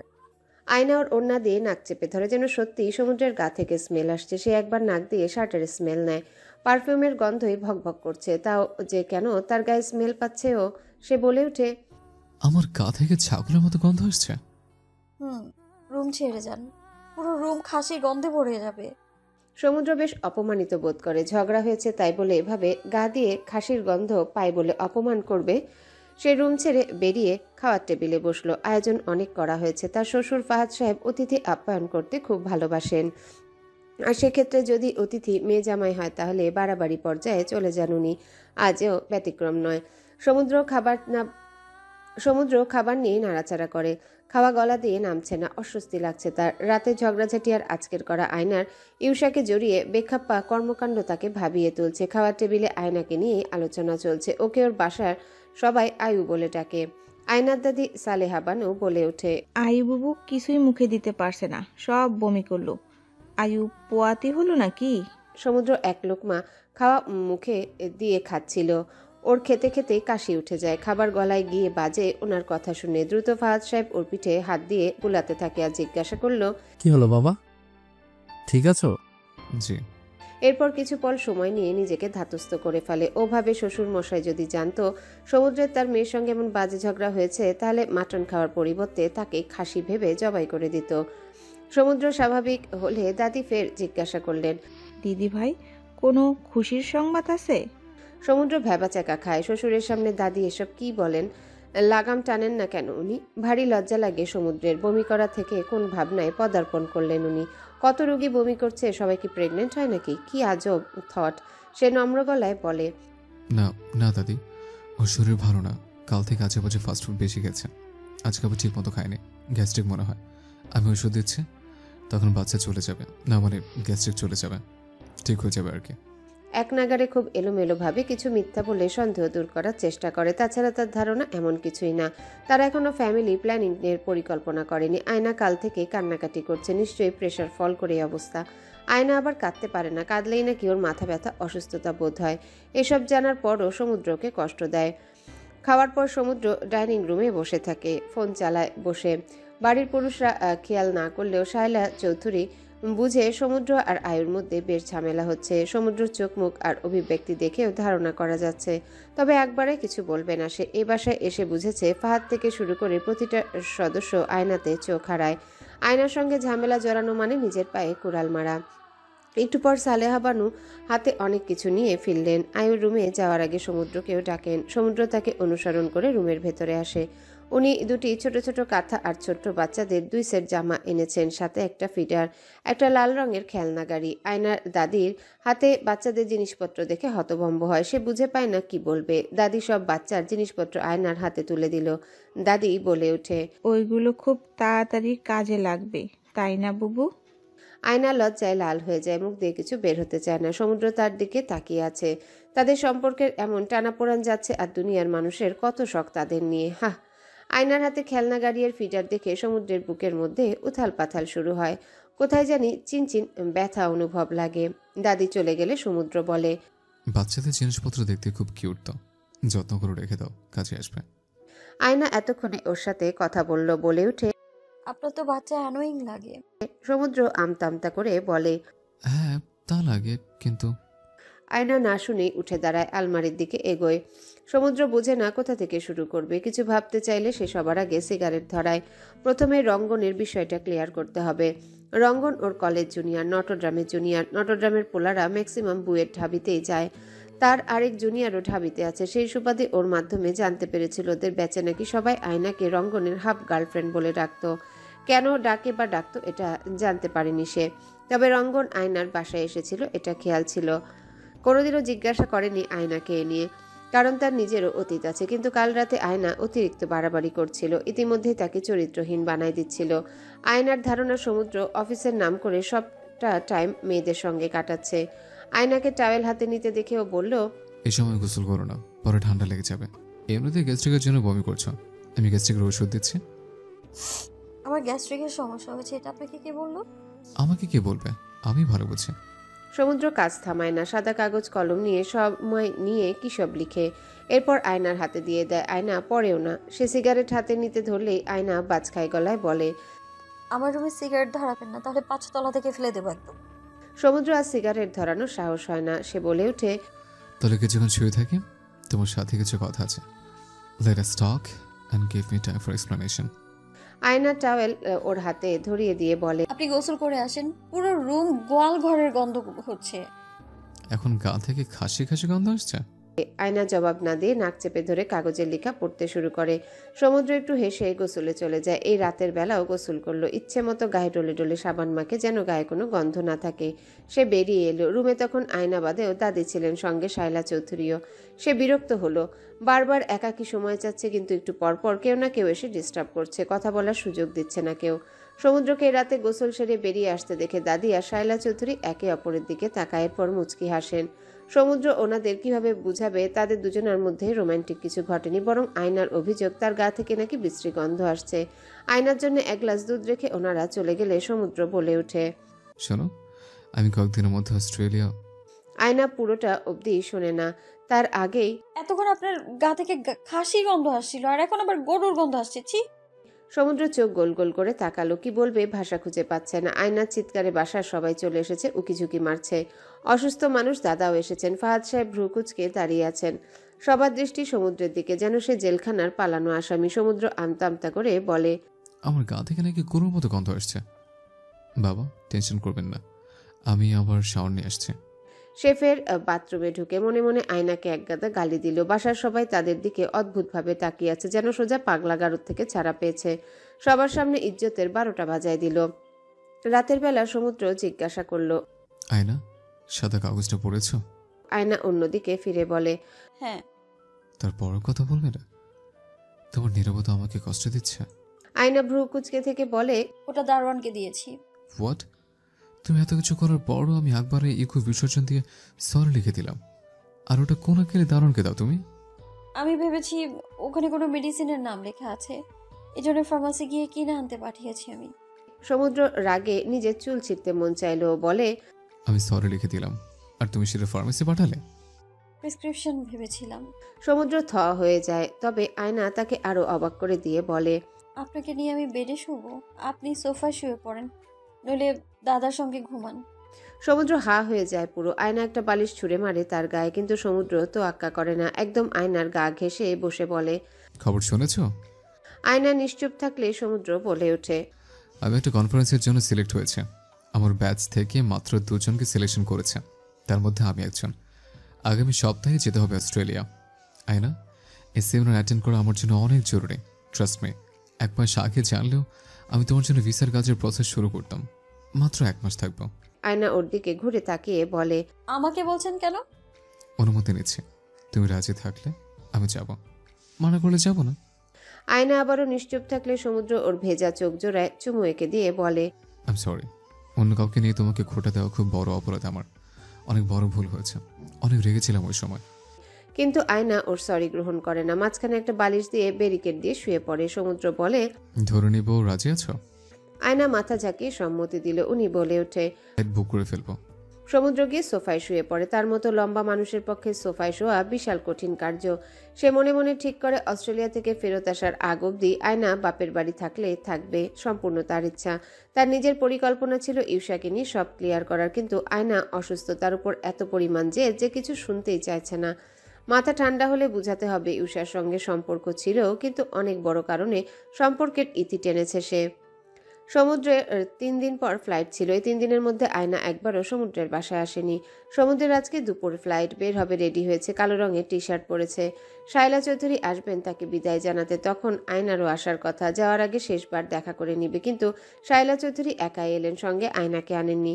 সমুদ্র জিজ্ঞাসা করলে জানালেন আয়না আসবে না। সমুদ্রের ভীষণ রকমের রাগ হলো। সে বলে, লাগেজ গাড়িতে করে এয়ারপোর্টে পাঠিয়ে দিও, আমি সোজা এয়ারপোর্ট যাব। কথাটা বলে বেরিয়ে যায় ও আয়নার বাসার উদ্দেশ্যে। সে যখন আয়নার রুমের সামনে গিয়ে উপস্থিত হলো, তখন আয়না পড়ছিল। সমুদ্র বইটা হাতে তুলে নিয়ে ছুঁড়ে ফেলে দেয় এবং বলল, আমি বিদেশে যাচ্ছি, তুমি আমার সঙ্গে দেখা করা বাদ দিয়ে পড়ছো কেন? আয়না ভাবলেশীন থাকে। সমুদ্র রাগান্বিত গলায় বলে, সমস্যা কি মেয়ে তোমার? তোমার পাল্লায় পরে আমার নিজেকে মানসিক ভারসাম্যহীন লাগে। আয়না বই কুড়িয়ে নিতে ধরলে সমুদ্রর বাহু চেপে ধরে বলে, সেদিন নিজে অনুমতি দিলে, আর আজকে আমার নাটক কেন করছো? আসিফ, আমি তোমার থেকে সম্মতি না নিয়ে যাচ্ছি। আমি আপনাকে দ্বিতীয় বিয়ের অনুমতি দিয়েছি। কি? হ্যাঁ, আপনি অস্ট্রেলিয়া ইউসার কাছে যাচ্ছেন তাই না? যান, আর কষ্ট করতে হবে না। সেকেন্ড ম্যারেজ করার অনুমতি দিয়েছি আমি আপনাকে। আয়নার ভাবমূর্তি দেখে মনে হচ্ছে ভীষণ সিরিয়াস। সমুদ্র অবাক নয়নে তাকিয়ে বলে, আমি ভীষণ সৌভাগ্যবান, আমার বউ আমাকে দ্বিতীয় বিয়ের অনুমতি দিচ্ছে। ওয়াও। আয়না তাকে ইগনোর করে পড়ার টেবিলে বসলে সমুদ্র রাগে গাজগজ করতে করতে বলে, ঠিক আছে, তোমার এত যখন ইচ্ছা সেদিন দেখার, তোমার ইচ্ছেটা পূরণ করি। আকাশ পরিষ্কার, আরামদায়ক ও প্রশান্তিকর। প্রভাতের কিরণ উকি মারছে বারান্দার দরজার কোল ঘেঁষে। নাম না জানা নানা রকমের পাখির কিচিরমিচির শব্দে চারিপাশ মুখরিত। আজকাল ভোরে খুব শীত পড়ে, ঠান্ডায় জমে যাওয়ার মতো। উষ্ণ কম্বল মাস্ট নিতেই হয়। অস্ট্রেলিয়ায় ওয়েদার বরাবরই বেশ আদুরে। সোয়েটার পরে শীতের আমেজ উপভোগ করতে হবে। সমুদ্র ঘুম থেকে উঠে বারান্দায় এক কাপ কফি নিয়ে বসে। বারান্দা থেকে খুব সুন্দর দৃশ্য দেখা যাচ্ছে। দূর দূরান্ত শুধুই সবুজ ঘাস আর গাছগাছালিতে ভরপুর। একতলা বাড়ি দিয়ে লোকালয়ে সাজানো। একটা বাড়ি থেকে আরেকটা বাড়ির মধ্যকার দূরত্ব কয়েক মিটার। কফিতে চুমুক দিয়ে জিরিয়ে নিল। আসলে এত মনোমুগ্ধকর পরিবেশে কেউ উদাস থাকতেই পারে না। চারিপাশে সবাই খুব হাসি খুশি। সমুদ্রের মনে হচ্ছে আয়নাকে এখানে আনা দরকার, দেখানো উচিত মানুষ কত খুশি থাকে। আর মহারানী সারাদিন গোমরা মুখ করে কিছু হলেই ভ্যাঁ ভ্যাঁ করে কাঁদবে। সে কফি শেষ করে শাওয়ার নিয়ে হসপিটালের উদ্দেশ্যে রেডি হয়। হাতে অ্যাপ্রন ছিল। আপাতত 1 মাসের জন্য সে তার ঘনিষ্ঠ বন্ধু আমানের বাসায় আছে। ডর্মে থাকার কথা ছিল, কিন্তু আমান থাকতে দেয়নি। নিজের বাসায় জোর করে এনেছে। আমান আর নয়নতারা দুজনেই তার মেডিকেলের বন্ধু বলা চলে। তাদের মেডিকেলে টোটাল সব রানিং ব্যাচ মিলিয়ে 4 জন বাঙালি ছিল। এর মধ্যে আমান আর নয়নতারা প্রেম করে বিয়ে করলো। টানা 1 মাসের কাছাকাছি নবদম্পতির সঙ্গে থেকে সে রিয়েলাইজ করেছে তার নববিবাহিত জীবন খুব বাজে রকম নিরামিষ ছিল। আমান আর নয়নতারার প্রেম যেন ফুরায় না। আজকে ওরা ঘুরতে যাবে। আমান প্রায় বইয়ের জন্য ফুল আনে, ক্যান্ডেল লাইট ডিনারে যায়, লং ড্রাইভিংয়ে যায় ওরা। সমুদ্রের ওদের সুন্দর সুখী বিবাহিত জীবন দেখে আনন্দ লাগে, আবার নিজের জন্য খুব দুঃখ অনুভব হয়। তার নববিবাহিত জীবনও এমন সুন্দর হতে পারত। ওদের প্রেমময় সময় কাটাতে দেখে নিজেরও এমন সুন্দর মুহূর্ত অনুভব করতে ইচ্ছা করে। আয়নার কথা খুব মনে পড়ে। দূরে থাকার ফলে যেন মায়া বেড়েছে ওর জন্যে। কিন্তু আয়না খুব বাজেভাবে তাকে ইগনোর করছে। সেদিন অনেক কষ্টে ভিডিও কলে কথা বলে ও 2 মিনিটের মধ্যে কল কেটে দেয়। কিন্তু ওই 2 মিনিটের মধ্যে সমুদ্রের মনে হয় আয়না ভালো নেই, ওর কিছু একটা হয়েছে। চোখের নিচে ডার্ক সার্কেল শুকিয়ে গেছে। আমানের সঙ্গে নিজেকে মাপলে সে বরাবরই লুজার, স্বামী হিসেবে লুজার। আমানের ওয়াইফ নয়নতারা সারাদিন মুক্তা ছড়ানো হাসি হাসে, আর তার আয়না একদা হাসতো এমন করে। অফিসে দেখেছে তো সবার সঙ্গে কত সখ্যতা করে হাসতো। সমুদ্রের ওর হাসি ভালো লাগতো। তবে কি এমন হলো যে আয়না আর হাসে না? সেও জিজ্ঞাসা করে না কেন ও আর আগের মতো হাসলো না। আয়নার জন্য মন কেমন ব্যাকুল হচ্ছে। না, দেশে ফিরে আয়নাকে খুব শক্ত করে জড়িয়ে ধরতে হবে। জড়িয়ে ধরে বলতে হবে, সরি দীপান্বিতা। আচ্ছা, দূরত্ব কি ভালোবাসার সমানুপাতিক ধ্রুবক? বাই এনি চান্স দূরত্ব বাড়লে ভালোবাসার বৃদ্ধি পায়, এমন কোনো ফর্মুলা আছে কি? কটা দিন যাবৎ আয়নার খুব দুর্ভোগ যাচ্ছে। জীবনটাকে নরক সম লাগছে। হুট করে এত পরিমাণ সিক হয়ে গেছে। ভাগ্য ভালো সেমিস্টার ফাইনাল শেষ, নাহলে ক্লাস এক্সাম সব মিস যেত। খুব দুর্বল লাগে তার। রুমে শুয়ে বসে কাটাচ্ছে, তবে কিছুই ভালো লাগছে না তার। প্রচুর মুড সুইং হচ্ছে ওর। খাওয়ারও রুচি নেই। মাছ মাংস কিছুই ভালো লাগে না খেতে। সমুদ্র বলল গ্যাস্ট্রিক। অ্যান্টাসিড রেগুলার খেলে তাও বমি ভাব যায় না। গায়ে জ্বরও ছিল। কাল রাতে কিছুই খায়নি। কাল রাতে শায়লা চৌধুরী বলছিল একবার সরাসরি ডাক্তার দেখাতে। সকালে ব্রেকফাস্ট করতে ইচ্ছা করছে না। আজকে বাসায় কেউ নেই, সে একাই। হালিমা বুয়া সহ দাদা দাদি গ্রামে গেছেন, কদিনের মধ্যেই ফিরে আসবেন। সে বিছানা থেকে উঠে মাথা তুলতে মনে হচ্ছে মাথা ঘুরে পড়ে যাবে। উফ, এত বিরক্ত লাগে সবকিছু। চোখ বুজে হেলান দিয়ে শুয়ে থাকে। কেমন ছটফট লাগে। মনে হচ্ছে কোথায় কি যেন অনেক কিছুই তার অজান্তে হয়ে যাচ্ছে।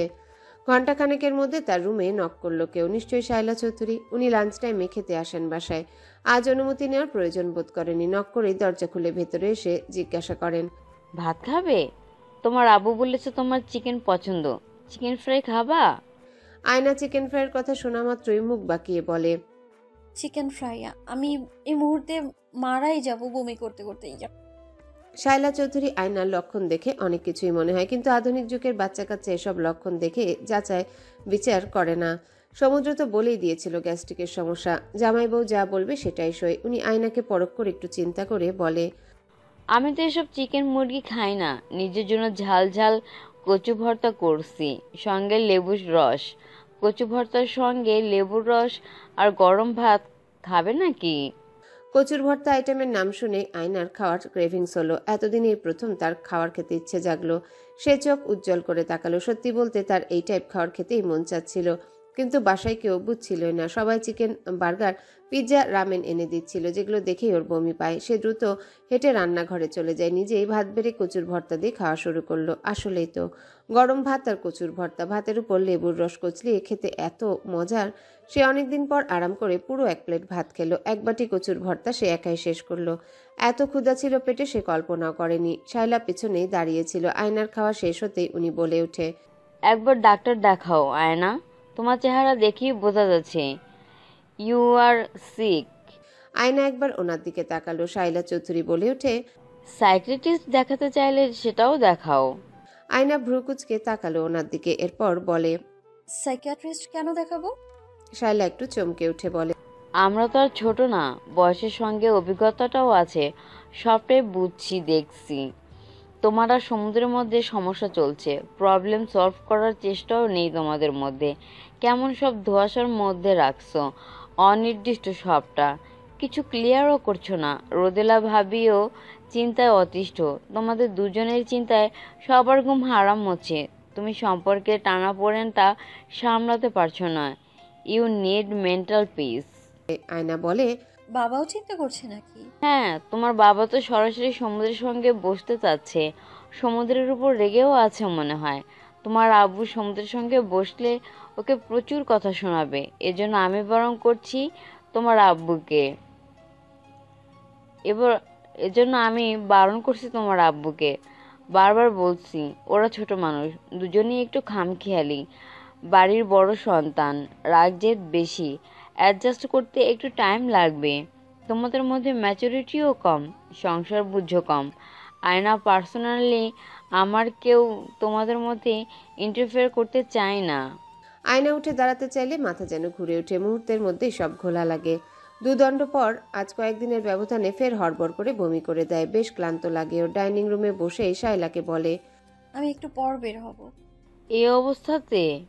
হসপিটালেই যাব। নীল রঙের মতো রঙিন বিকেল, আকাশে ধূসর মেঘের আধিপত্য আজ যেন চড়া। স্বচ্ছ নির্মল মেঘ উড়ে বেড়াচ্ছে আকাশে, প্রকৃতি ঘিরে বিশুদ্ধ বাতাস, সঙ্গে আর্দ্রতার ছোঁয়া।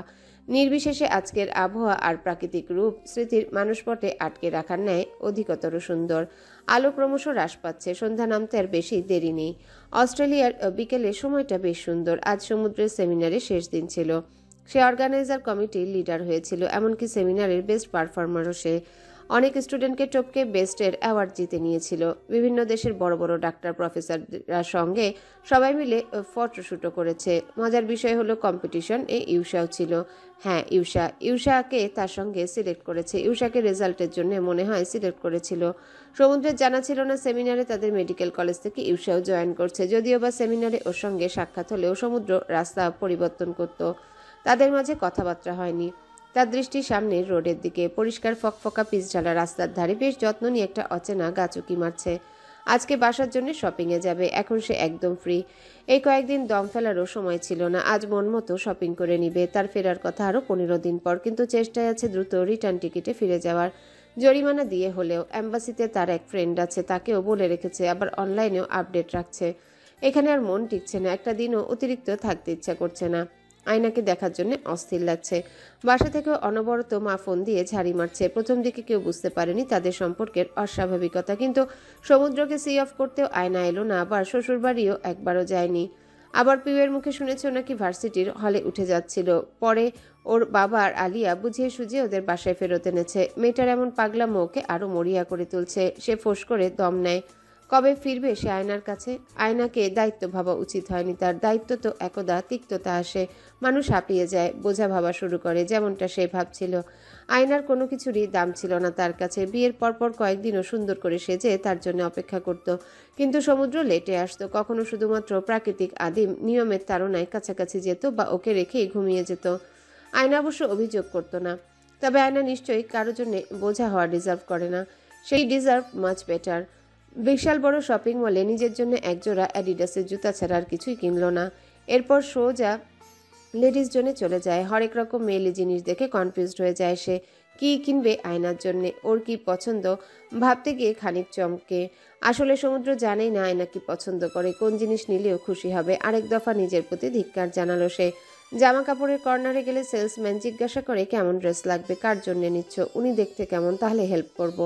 গটগট ইংলিশে সমুদ্রকে জিজ্ঞাসা করলো, আমার ওয়াইফের জন্য কিনবো, ও দেখতে খুব সুন্দর, সব রকম ড্রেসই ওকে মানাবে। সেলসম্যান সুন্দর কয়েকটা টপ সাজেশন দিল। সেগুলো কিনেও হেঁটে হেঁটে আনমনে কির্সজনে যায়। কির্সজনের পাশে খেলার কৃত্রিম সুবিধা আছে। অনেক বাচ্চাকেও দেখা গেল বাবা মায়ের সঙ্গে এসেছে। একটা বেবি ওর মায়ের কোল থেকে পাপা পাপা করে ওর বাবাকে ডাকছে। পাপা ডাক শোনা মাত্রই সমুদ্রের মধ্যে কেমন অদ্ভুত একটা অনুভূতি জাগ্রত হয়। ইস, বেবিটার বাবা মা কত লাকি। এটাই তো জাগতিক নিয়ম। একসময় সবারই বাবা হতে ইচ্ছা জাগবে। ওই বাচ্চার বাবা কত হ্যাপি, বাচ্চাটাকে কোলে নিয়ে কত আদর করছে। কিডস জোন সম্পূর্ণটাই বাচ্চাদের টয়েজ আর কাপড় দিয়ে ভর্তি। তার চোখ গেল সুন্দর একটা লাল গেঞ্জির উপর। ওটা কেনার লোভ সামলাতে পারল না, আনমনে কিনে ফেলে জামাটা। শপিং শেষে খাওয়া বাইরেই সারলো। খাওয়ার সময় ওর ফ্রেন্ড মেসেজ দিয়ে জানালো অস্ট্রেলিয়া টু বাংলাদেশ ট্রানজিট চীনে হবে। আগামীকাল বিকেলের একটা ফ্লাইটের টিকিট পাওয়া গেছে, বাট ইকোনমি ক্লাসের, ডাবল পেমেন্ট করতে হবে। সমুদ্র জীবনেও বিজনেস ক্লাস ছাড়া ফ্লাই করে নাই। সেই সমুদ্র বাড়তি টাকা খরচ করে ইকোনমি ক্লাসে যেতে রাজি হয় কেবল দ্রুত বাড়ি ফেরার উদ্দেশ্যে। আয়না বসে আছে গাইনোকোলজি ডিপার্টমেন্টের চেম্বারে, ডক্টর সোনিয়া বেগমের রুমে। সমুদ্র সেই হাসপাতালে জব করেছিল, সেখানেই এসেছে সে। ম্যাডাম খুঁটে খুঁটে আয়নার কাছ থেকে ডিটেলসে হিস্ট্রি শুনছে। চোখে মোটা পাওয়ারের চশমা লাগানো। ভদ্রমহিলার বয়স 50-এর বেশি হবে। যখন শুনলো তাদের হাসপাতালের একজন ডক্টরের ওয়াইফ আয়না, তখন নাম জানতে চাইলো। আয়না নাম বলতেই উনি 2 মিনিট ভেবে বলে ওঠে, ও আচ্ছা, ডক্টর সমুদ্র। জুনিয়র ডক্টর তো, তাই চিনতে দেরি হলো। নীল চোখ ওর, মনে পড়েছে। ডক্টরের ওয়াইফ শুনে সে আরো কিছু প্রশ্ন করে বলে, কেমন ডক্টরের বউ তুমি? হ্যাঁ, 15-20 দিন ধরে অসুস্থ, আমার কাছে আগে আসুনি কেন? আয়নার থেকে বয়সে বড় হওয়ায় ধমকের সুরে কথাগুলো বলে ওঠে। এরপর একটা কাগজ ধরিয়ে দিয়ে বলে, যাও এক্ষুনি টেস্ট করিয়ে 1 ঘন্টা পর রিপোর্ট নিয়ে আমার কাছে আসবে। কিসের টেস্ট ডক্টর? কিসের আবার? প্রেগনেন্সি টেস্ট দিয়েছে। আয়না হতভম্ব হয়ে যায়। আসলে সে প্রেগনেন্ট কিভাবে সম্ভব? তার তো কিছু অসুখ আছে, ট্রিটমেন্ট ছাড়া কিভাবে প্রেগনেন্ট হলো সে? তবে কিছু বলল না ডক্টরকে। এগিয়ে গিয়ে কাউন্টার থেকে বিল পরিশোধ করে টেস্ট করতে যায়। তারপর ওয়েটিং রুমে বসে অপেক্ষায় থাকে। অপেক্ষা করতে করতে হুট করে শরীর খারাপ লাগে তার। 1 ঘন্টা অপেক্ষায় থেকে সে কাহিল হয়ে পড়ে। রিপোর্ট নিয়ে ডক্টরের চেম্বারে গেলে উনি আগেই জিজ্ঞাসা করলো, তোমার তো শরীর খারাপ, সঙ্গে কেউ আসেনি? না। সমুদ্র কোথায়? দেশে নেই। তাই বলে একা আসবে নাকি? বাসার কাউকে কল দিয়ে আসতে বলো। তখনই আয়নার ফলে শায়লা চৌধুরীর কল আসে। ডক্টর সোনিয়া বেগম আয়নার অনুমতি নিয়ে শায়লাকে হসপিটালে আসতে বলে। আয়নার খুব টেনশন হচ্ছিল, না জানি রিপোর্টে কি এসেছে, সে মা হতে চলেছে। অনুভূতি আটকে রাখতে না পেরে 2 চোখ ভরে আসতে ধরে তার। সোনিয়া ম্যাডাম কোথায় জানি গেলেন, রুগী এসেছে জন্যে কেবিন ছেড়ে ওয়ার্ডে গেল। ফিরে এসে দেখে শায়লা চৌধুরী পৌঁছে গেছে, আয়নার পাশে দাঁড়িয়ে আছে। ডক্টর সোনিয়া বেগম নিজের কেবিনেই থাকতে বলেছিল আয়নাকে। রিপোর্টও দেখেনি আয়নার, এখন দেখবেন। এমার্জেন্সি ছিল জন্য যেতে হয়েছিল তখন। শায়লা চৌধুরীকে দেখেই জিজ্ঞাসা করে, পেশেন্টের কে হন আপনি? শায়লা একবার আয়নার দিকে চেয়ে থেকে বলে, আমি আয়নার স্টেপ মাদার।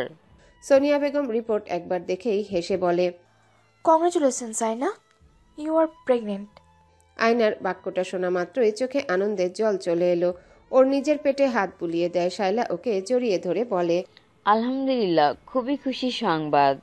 আয়না নিজেও মুহূর্তের মধ্যে বিষাদ ছেড়ে ফেলে দেয়। ক্ষণে কিছু একটা চিন্তা করে বলে, কিন্তু আমি তো কিছুই বুঝতে পারছি না, কিভাবে সম্ভব? প্রথমবার কনসেপ্ট করেছো তো, তাই সিমটমসগুলো বুঝোনি। আয়না জিজ্ঞাসা করেই ফেলে, আমার তো সমস্যা আছে, পিসিওএস। আমার পিসিওএস হলে যে তুমি বন্ধা, এই ধারণা ভুল। আগে ডাক্তার দেখিয়েছো? বিয়ের আগে বা পরে? আয়না জবাব দিল ও বিয়ের আগে থেকেই প্রপার ট্রিটমেন্ট নিত। কয়েক কেজি ওজনও কমিয়েছিল। তুমি লাকি যে কনসেপ্ট করতে ঝামেলা হয়নি। অনেকেরই কনসেপ্ট করতে ঝামেলা হয়েছে। তুমি রেস্টে থাকবে, সাবধানে থাকবে। উনি ঔষধ লিখে দিলেন, আবার 7 দিন পর আসতে বললেন। আর এর মধ্যে অসুবিধা ফিল করলে যে কোনো সময় যেন চলে আসে, এবং পই পই করে এক্সট্রা সাবধান আর কেয়ারে থাকতে বলে দিলেন। শায়লা চৌধুরী বের হয়ে 1 গাদা মিষ্টি কিনলেন। বাসায় ফিরে আয়নাকে রেস্ট নিতে বলে উনি হালকা খাবার আনতে যান। উনি যখন নুডলস রান্না করছিলেন, আয়না রান্নাঘরে আসে। তা দেখে বলে ওঠে, তুমি রান্নাঘরে কেন? কি খাবে বলো? তোমার আব্বুকে কল দিয়ে এক্ষুনি আসতে বলো। আয়না থমথমে গলায় বলে, একটা রিকোয়েস্ট ছিল। কি? আপনি এক্ষুনি সবাইকে নিউজটা দিয়েন না, এমনকি বাবাকেও না। শায়লা চোখ বড় করে তাকিয়ে বলে ওঠে, কি বলছো এসব?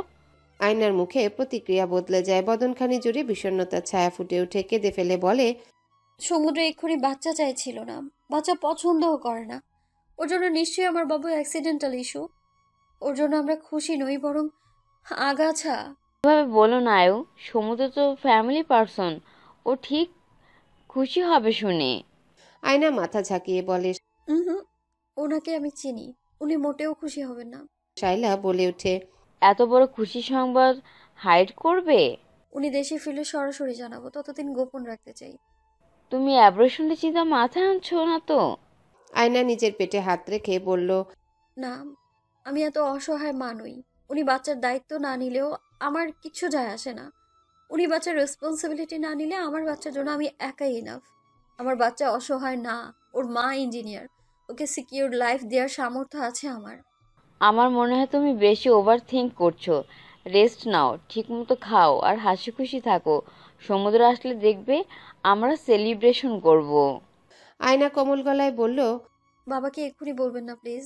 তোমার বাবা যদি জানে আমি এত বড় খুশি সংবাদ লুকিয়েছি, আমার উপর খুব রাগ করবে। তাছাড়া তোমার এক্সট্রা যত্ন দরকার। বাবার সঙ্গে আমি কথা বলবো পরে, নিজের যত্ন নিজেই নিব। রাতের বেলাও মেডিসিন ঠিক মতো নিল। ডাক্তার বলছিল আরও আগে থেকে আন্ডার কনসালটেন্টে থাকা উচিত ছিল। প্রেগন্যান্সি কনফার্ম হতে একটু দেরি করে ফেলেছে। সেদিন রাত 8টাতে ঘুমিয়ে যায়ও। প্রপার গাইডলাইন মানা শুরু করে দেয়ও। আর হেলাফেলা করা যাবে না। শায়লা চৌধুরী সমুদ্রকে ফোন করে জানতে পারলেন সমুদ্র আগামীকাল ফ্লাইট ধরবে, আর আয়নাকে না জানাতে ওকে নাকি সারপ্রাইজ দিবে। শায়লা চৌধুরী ভাবে দুদিনেরই তো ব্যাপার, কিছু হবে না। 2 দিন পর সবাই তো জানবে আয়নার প্রেগন্যান্সির বিষয়টা। পরদিন যথারীতি সবাই অফিসের জন্য বের হবে। ফাহাদ সাহেব নাস্তা করতে বসলেন। আয়নাও এলো। অল্প একটু খাওয়া দাওয়া করলো। আজকে ওকে হাসি খুশি দেখাচ্ছে। ফাহাদ সাহেব আয়নাকে ডাইনিং টেবিলে খেতে দেখে খুব খুশি হন। আলিয়ার এক্সাম চলছে, এজন্য ব্যস্ত একটু। ও বোনের কাছ থেকে বিদায় নিয়ে চলে যায়। শায়লা চৌধুরী দুপুরে আসবে এটা বলে সবাই যে যার মতো অফিসে চলে গেল। 12টার পর থেকে আয়নার মনে হলো প্রেশার আপ ডাউন করছে, মাথা ভার লাগছে। সে বেডে শুয়ে ফোন হাতে নেয়। ফেসবুক স্ক্রল করতে করতে নজর এলো সমুদ্রকে ট্যাগ করে এক ডক্টর ছবি পোস্ট দিয়েছে, ওদের সেমিনারের ছবিগুলো। সমুদ্রের পাশে সাদা শার্ট পরে ইউষা দাঁড়ানো। ছবিটা দেখা মাত্রই আয়নার যেন দুনিয়া এলোমেলো হয়ে যায়। সেমিনারে ইউষাও আছে। বাহ, কি দারুণ মানিয়েছে দুজনকে, একদম পারফেক্ট কাপল যেন। ও যেন চোখ আধার দেখে। সমুদ্রের সঙ্গে গতকাল থেকে ফোনে কথা হয়নি। তবে কি সমুদ্র? সে ভাবতে পারে না এর বেশি। পেটে প্রচুর চাপ অনুভব করে। ভাবে ওয়াশরুমে যেতে হবে। বেড থেকে উঠে দাঁড়িয়ে পা বাড়াবে। এমন সময় কি হলো জানে না সে। কেবল বুঝলো খুব কষ্ট হচ্ছে তার। মুখ চোখ উল্টে আসে। চিৎকার দিয়ে উঠে। ফাঁকা বাসায় কেউ তার ডাকে সাড়া দেয় না। সে হাঁটার শক্তি পায় না। কোনো কিছু ধরার চেষ্টা করে, কিন্তু আশেপাশে কোনো আসবাবপত্র বা দেয়াল না থাকে সে পা পিছলে পড়ে যায়। সাদা ফ্লোর ক্ষণেই লাল রাঙা হয়ে ফুটে ওঠে, টকটকে লাল। লাল রক্ত দেখেই তার মুখ রক্তশূন্য হয়ে পড়ে। ব্যথায় কুকুরে উঠে সে চোখ দিয়ে টপ টপ পানি গড়াতে থাকে। আয়না সেন্স হারাতে থাকে। দূর থেকে মনে হয় কেউ খুব সুন্দর ভয়েসে বলে উঠে, আম্মু। কণ্ঠস্বরটা যারও বুঝি জীবন বেদনার স্বাদ পায়নি। বেদনার স্বাদ পাবে কিভাবে? মাতৃগর্ভ আর জান্নাতে কোনো দুঃখ থাকে না। দুঃখ কেবল পৃথিবীর উপাদান। আয়নার মনে হচ্ছে মাথার উপর 1000 ভরের পাথর দিয়ে কেউ তাকে আঘাত দিচ্ছে। অসহ্য রকম ব্যথায় সে চোখ বুজে ফেলে, অজ্ঞান হয়ে যাচ্ছে। যদিও সে চাচ্ছে কেউ আসুক, বাঁচাক তাকে। না, তাকে না, তার বাচ্চাটাকে। সৃষ্টিকর্তার কাছে আকুল মিনতি করে সে। কেউ কি নেই পৃথিবীতে যে উসিলা হয়ে এসে তার বাচ্চাকে বাঁচাবে? সমুদ্র, কোথায় তুমি? এমন সময় বেলবাজার আওয়াজ ভেসে আসে। সে মনে মনে অনেক প্রার্থনা করে কেউ আসুক। বেলবাজার আওয়াজ কানে বাজতেই থাকে। মনে হচ্ছে অনন্তকাল ধরে কেউ বেল বাজিয়ে যাচ্ছে। সব অস্পষ্ট লাগে, এ যেন অস্পষ্টতার জগৎ। চারিদিকে ধুধু অন্ধকার দেখে সে। এমন আধারে তলিয়ে যেতে চায় না সে। শায়লা চৌধুরী আজ একটু আগে দুপুরে লাঞ্চ করতে বাসায় ফেরেন। একটানা বেল বাজিয়েও যখন আয়না দরজা খুলছিল না, ফোন লাগায় সে। ফোনও রিসিভ করে না। সে ভাবলো অফিসে ফিরে যাবে। এক পা পিছিয়ে লিফট কল দিল। লিফট গ্রাউন্ড ফ্লোর থেকে 5 তলায় আসতে আসতে সেকেন্ড সময় নিচ্ছে। তৎক্ষণাৎ স্মরণ হলো তার কাছে এক্সট্রা চাবি আছে। অফিস থেকে এসে ফিরে যেতে মন চাইল না। সে চাবি দিয়ে দরজা লক খুলে বাসার ভেতরে প্রবেশ করে। অফিসের ফাইল আর ব্যাগটা টেবিলে রেখে এক গ্লাস পানি খেয়ে ভাবে আজ পাবদা মাছের ঝোল করবে। পর মুহূর্তে মনে হলো একবার আয়নার কাছ থেকে শুনে নিক ও কি খাবে। আয়নার রুমের দিকে এগিয়ে গিয়ে উনি দরজার নব ঘুরিয়ে দরজা খুলতেই যেন স্তম্ভিত হয়ে যান। গা থরথর করে কাঁপতে থাকে। চোখের সামনে এমন ভয়ঙ্কর দৃশ্য দেখে মনে হচ্ছিল ওখানে জ্ঞান হারাবেন। আয়না ফ্লোরে উপর হয়ে শুয়ে আছে। রুমে সাদা ফ্লোরে যেন লালের বন্যা বয়ে যাচ্ছে। ওনার সময় লাগে সবটা বুঝতে। ব্রেন সময় নেয় এমন প্রস্তুতি মোকাবেলার আগে। তবে উনি ভয়ে চিৎকার দিয়ে উঠে। তার চিৎকারের মাত্রা এত বিকট ছিল সম্পূর্ণ বিল্ডিংয়ের মানুষ বোধহয় শুনে ফেলেছে। তার পা এগিয়ে সামনে অগ্রসর হলেন। আয়নার কাছে যায়। আয়নাকে তুলে উঠাতে চেষ্টা করে।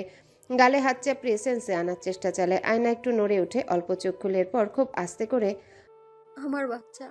আর কিছু বলতে পারে না মেয়েটা। চোখ বন্ধ করে ফেলে। পাশের বাসা থেকে লোকজন ও দারোয়ান এসে ভিড় জমায়। অন্যদের সহায়তায় দ্রুত আয়নাকে হসপিটালে নেওয়া হলো। শায়লা এক বিন্দু সময় পায় না অন্য কাউকে কল করার। বাসার কাছে ভালো উন্নত মানের হাসপাতাল বলতে সমুদ্রের জব করা হসপিটালটাই ভালো। ক্যান্টনমেন্ট পার হলে রাস্তার কাছেই পড়ে। সময় নষ্ট না করে গাড়িতে করে ছুটে চলে তারা। আজ রাস্তা যেন ফুরায় না, এক একটা পল যেন এক যুগের সমান। শায়লার জানা নেই সামনে কি অপেক্ষা করছে তাদের জন্য। আদৌ আয়না তার বাচ্চা সুস্থ থাকবে তো? গাড়ির সিট কভার অবধি ভিজে উঠছে রক্তে। ভয়ে তার গা ঠান্ডা হয়ে আসে। উড়োজাহাজের ছোট্ট জানালা ভেদ করে একটুখানি রোদে লুকোচুরি খেলা চলছিল তখন। সফেদ ধবধবে সাদা নরম শুভ্র মেঘগুলো যেন আয়েশ করে ঘুরছে। ওগুলো ভেদ করে উড়োজাহাজ আরও উপরে অবতরণ করে। জানালা বেয়ে কেবল সাদা আকাশের রাজ্য। চোখ জুড়িয়ে যায় দৃশ্য দেখলে। ফ্লাইটে সার্ভ করা স্যান্ডউইচ খেয়ে নিল সমুদ্র। আর মাত্র 1 ঘন্টা বাকি পৌঁছাতে। সিটের সামনে সেট করে রাখা স্ক্রিনে লোকেশন শো করছে। রুট ওয়াইজ ম্যাপ দেওয়া আছে। ওখানেই দেখা যাচ্ছে আর মাত্র 1 ঘন্টা পথ বাকি। উফ, এই প্লেন জার্নি আর ভালো লাগছে না। অনেক বেগে দৌড়ানো প্লেনের স্পিডকেও তার স্লো লাগছে। ডিস্টেন্স তো আর বদলাতে পারবে না, তবে বেগ বাড়িয়ে দিক না। জীবনে চলার পথে কখনো কারোর সাথে দূরত্ব বেড়ে গেলে এফোর্ট দেওয়ার বেগ বাড়াতে হয়, তাহলে তৈরিকৃত দূরত্ব পেরিয়ে কম সময়ে সেই ব্যক্তির মনে পৌঁছানো যায়। আয়নার সাথে তৈরিকৃত ডিস্টেন্স মেটাতে হলে স্পিড তো বাড়াতেই হবে। প্লেন ল্যান্ড করার পর সেই এয়ারপোর্ট থেকে নিজের লাগেজ কালেক্ট করে সিম অ্যাক্টিভেট করে নেয়। অফিসের ড্রাইভারকে জানিয়ে রেখেছে। গাড়িতে বসে আদেশ দিল মিরপুরের দিকে যাওয়ার। ড্রাইভার ঘাড় ঘুরিয়ে জিজ্ঞাসা করে, স্যার কি বিদেশ থেকে আইসাই শ্বশুরবাড়ি যাইতেছেন? ড্রাইভারকে আয়নার বাসার অ্যাড্রেস চিনিয়ে দেওয়া হয়েছে। জানে মিরপুর যাওয়া মানে স্যারের শ্বশুরবাড়ি। ও মুচকি হেসে বলে ওঠে, হ্যাঁ। সমুদ্র বেলা 4টার দিকে আয়নার বাসায় গেল। ড্রাইভারকে লাগেজ নিজের বাসায় রেখে আসতে বলে লিফটে করে 5 তলায় চলে যায়। একবার দুবার কলিং বেল বাজিয়েও যখন কেউ দরজা খুলল না, সে অবাকই হলো সামান্য। পকেট থেকে মোবাইল ফোন বের করতে মা আর শায়লা আন্টির নাম্বার থেকে কল মিসড কল আসার নোটিফিকেশন আসে। ফোন সাইলেন্ট ছিল জন্য রিসিভ করতে পারেনি। এদিকে বেল বাজিয়ে গেলেও কেউ গেট না খুললে সে মাকে কল দিল সরাসরি। আম্মু জানে সে বাংলাদেশে ফেরত আসছে। ওপাশ থেকে সঙ্গে সঙ্গে মিসেস রোদেলা কল রিসিভ করলেন, যেন তার ফোনের কলের অপেক্ষায় ছিল। আম্মুর গলার স্বর শুনে সমুদ্রের কেমন জানি খটকা লাগে। ও রিসিভ করে বলে, ওরা কেউ বাসায় নেই। তুমি জানলে কিভাবে? ফাহাদ সাহেব আমার সাথেই আছেন। তোমরা কোথায় আম্মু? আমাদের বাসায়। আমি আসছি। মিসেস রোদেলা কাটকাট গলায় বলে, সমুদ্র বাবা, তুই হসপিটাল আয়, যত দ্রুত পারিস। সময় নষ্ট করিস না, আয় বাবা। এরপরে কেঁদে উঠলেন উনি। সমুদ্রের যেন মাথা ভো ভো করে ওঠে। হসপিটালে কেন যেতে বলছে মা? বাসার কারো কেন কিছু হলো নাকি? বাবা ঠিক আছে তো? সে ভাবতে পারে না। লিফটের অপেক্ষায় না থেকে সিঁড়ি বেয়ে নিচে নেমে যায়। গাড়ি নিয়ে সোজা হসপিটালে পৌঁছে লবিতে অপেক্ষা করছে মা। সেই লবিতে পৌঁছে চোখ গেল, বাসার সবাই ওয়েটিং রুমে বসে আছে, শুধু ফাহাদ সাহেব নেই। সমুদ্র 1 পা 2 পা করে এগিয়ে নিজের মায়ের কাছে গিয়ে দাঁড়ালো। রোদেলা ওকে টেনে বসিয়ে বলতে থাকে, আয়না। সমুদ্র উত্তেজিত হয়ে বলে, কি হচ্ছে আয়না? মা বলো, আয়না ঠিক আছে তো? মা প্লিজ বলো কিছু। রোদেলা এক প্রকার কেঁদে ফেলেন। কিভাবে অত বড় দুঃখের সংবাদ দিবেন ছেলেকে? ও সহ্য করতে পারবে? সে নাক টেনে গলা খাকিয়ে বলে, আয়নার মিসক্যারেজ হয়ে গেছে। গতকাল ওকে এমার্জেন্সিতে নেওয়া হয়। তারপর গতকাল সন্ধ্যায় ওকে এইচডিইউ শিফট করেন ডক্টররা। তখনও ঘুমাচ্ছিল, জ্ঞান ছিল না। সমুদ্র আর শুনতে পারে না, কেবল কানে বেজেই চলে মিসক্যারেজ শব্দটা। তার আয়না প্রেগনেন্ট ছিল, আয়না মা হতে যাচ্ছিল, সে বাবা হতে যাচ্ছিল।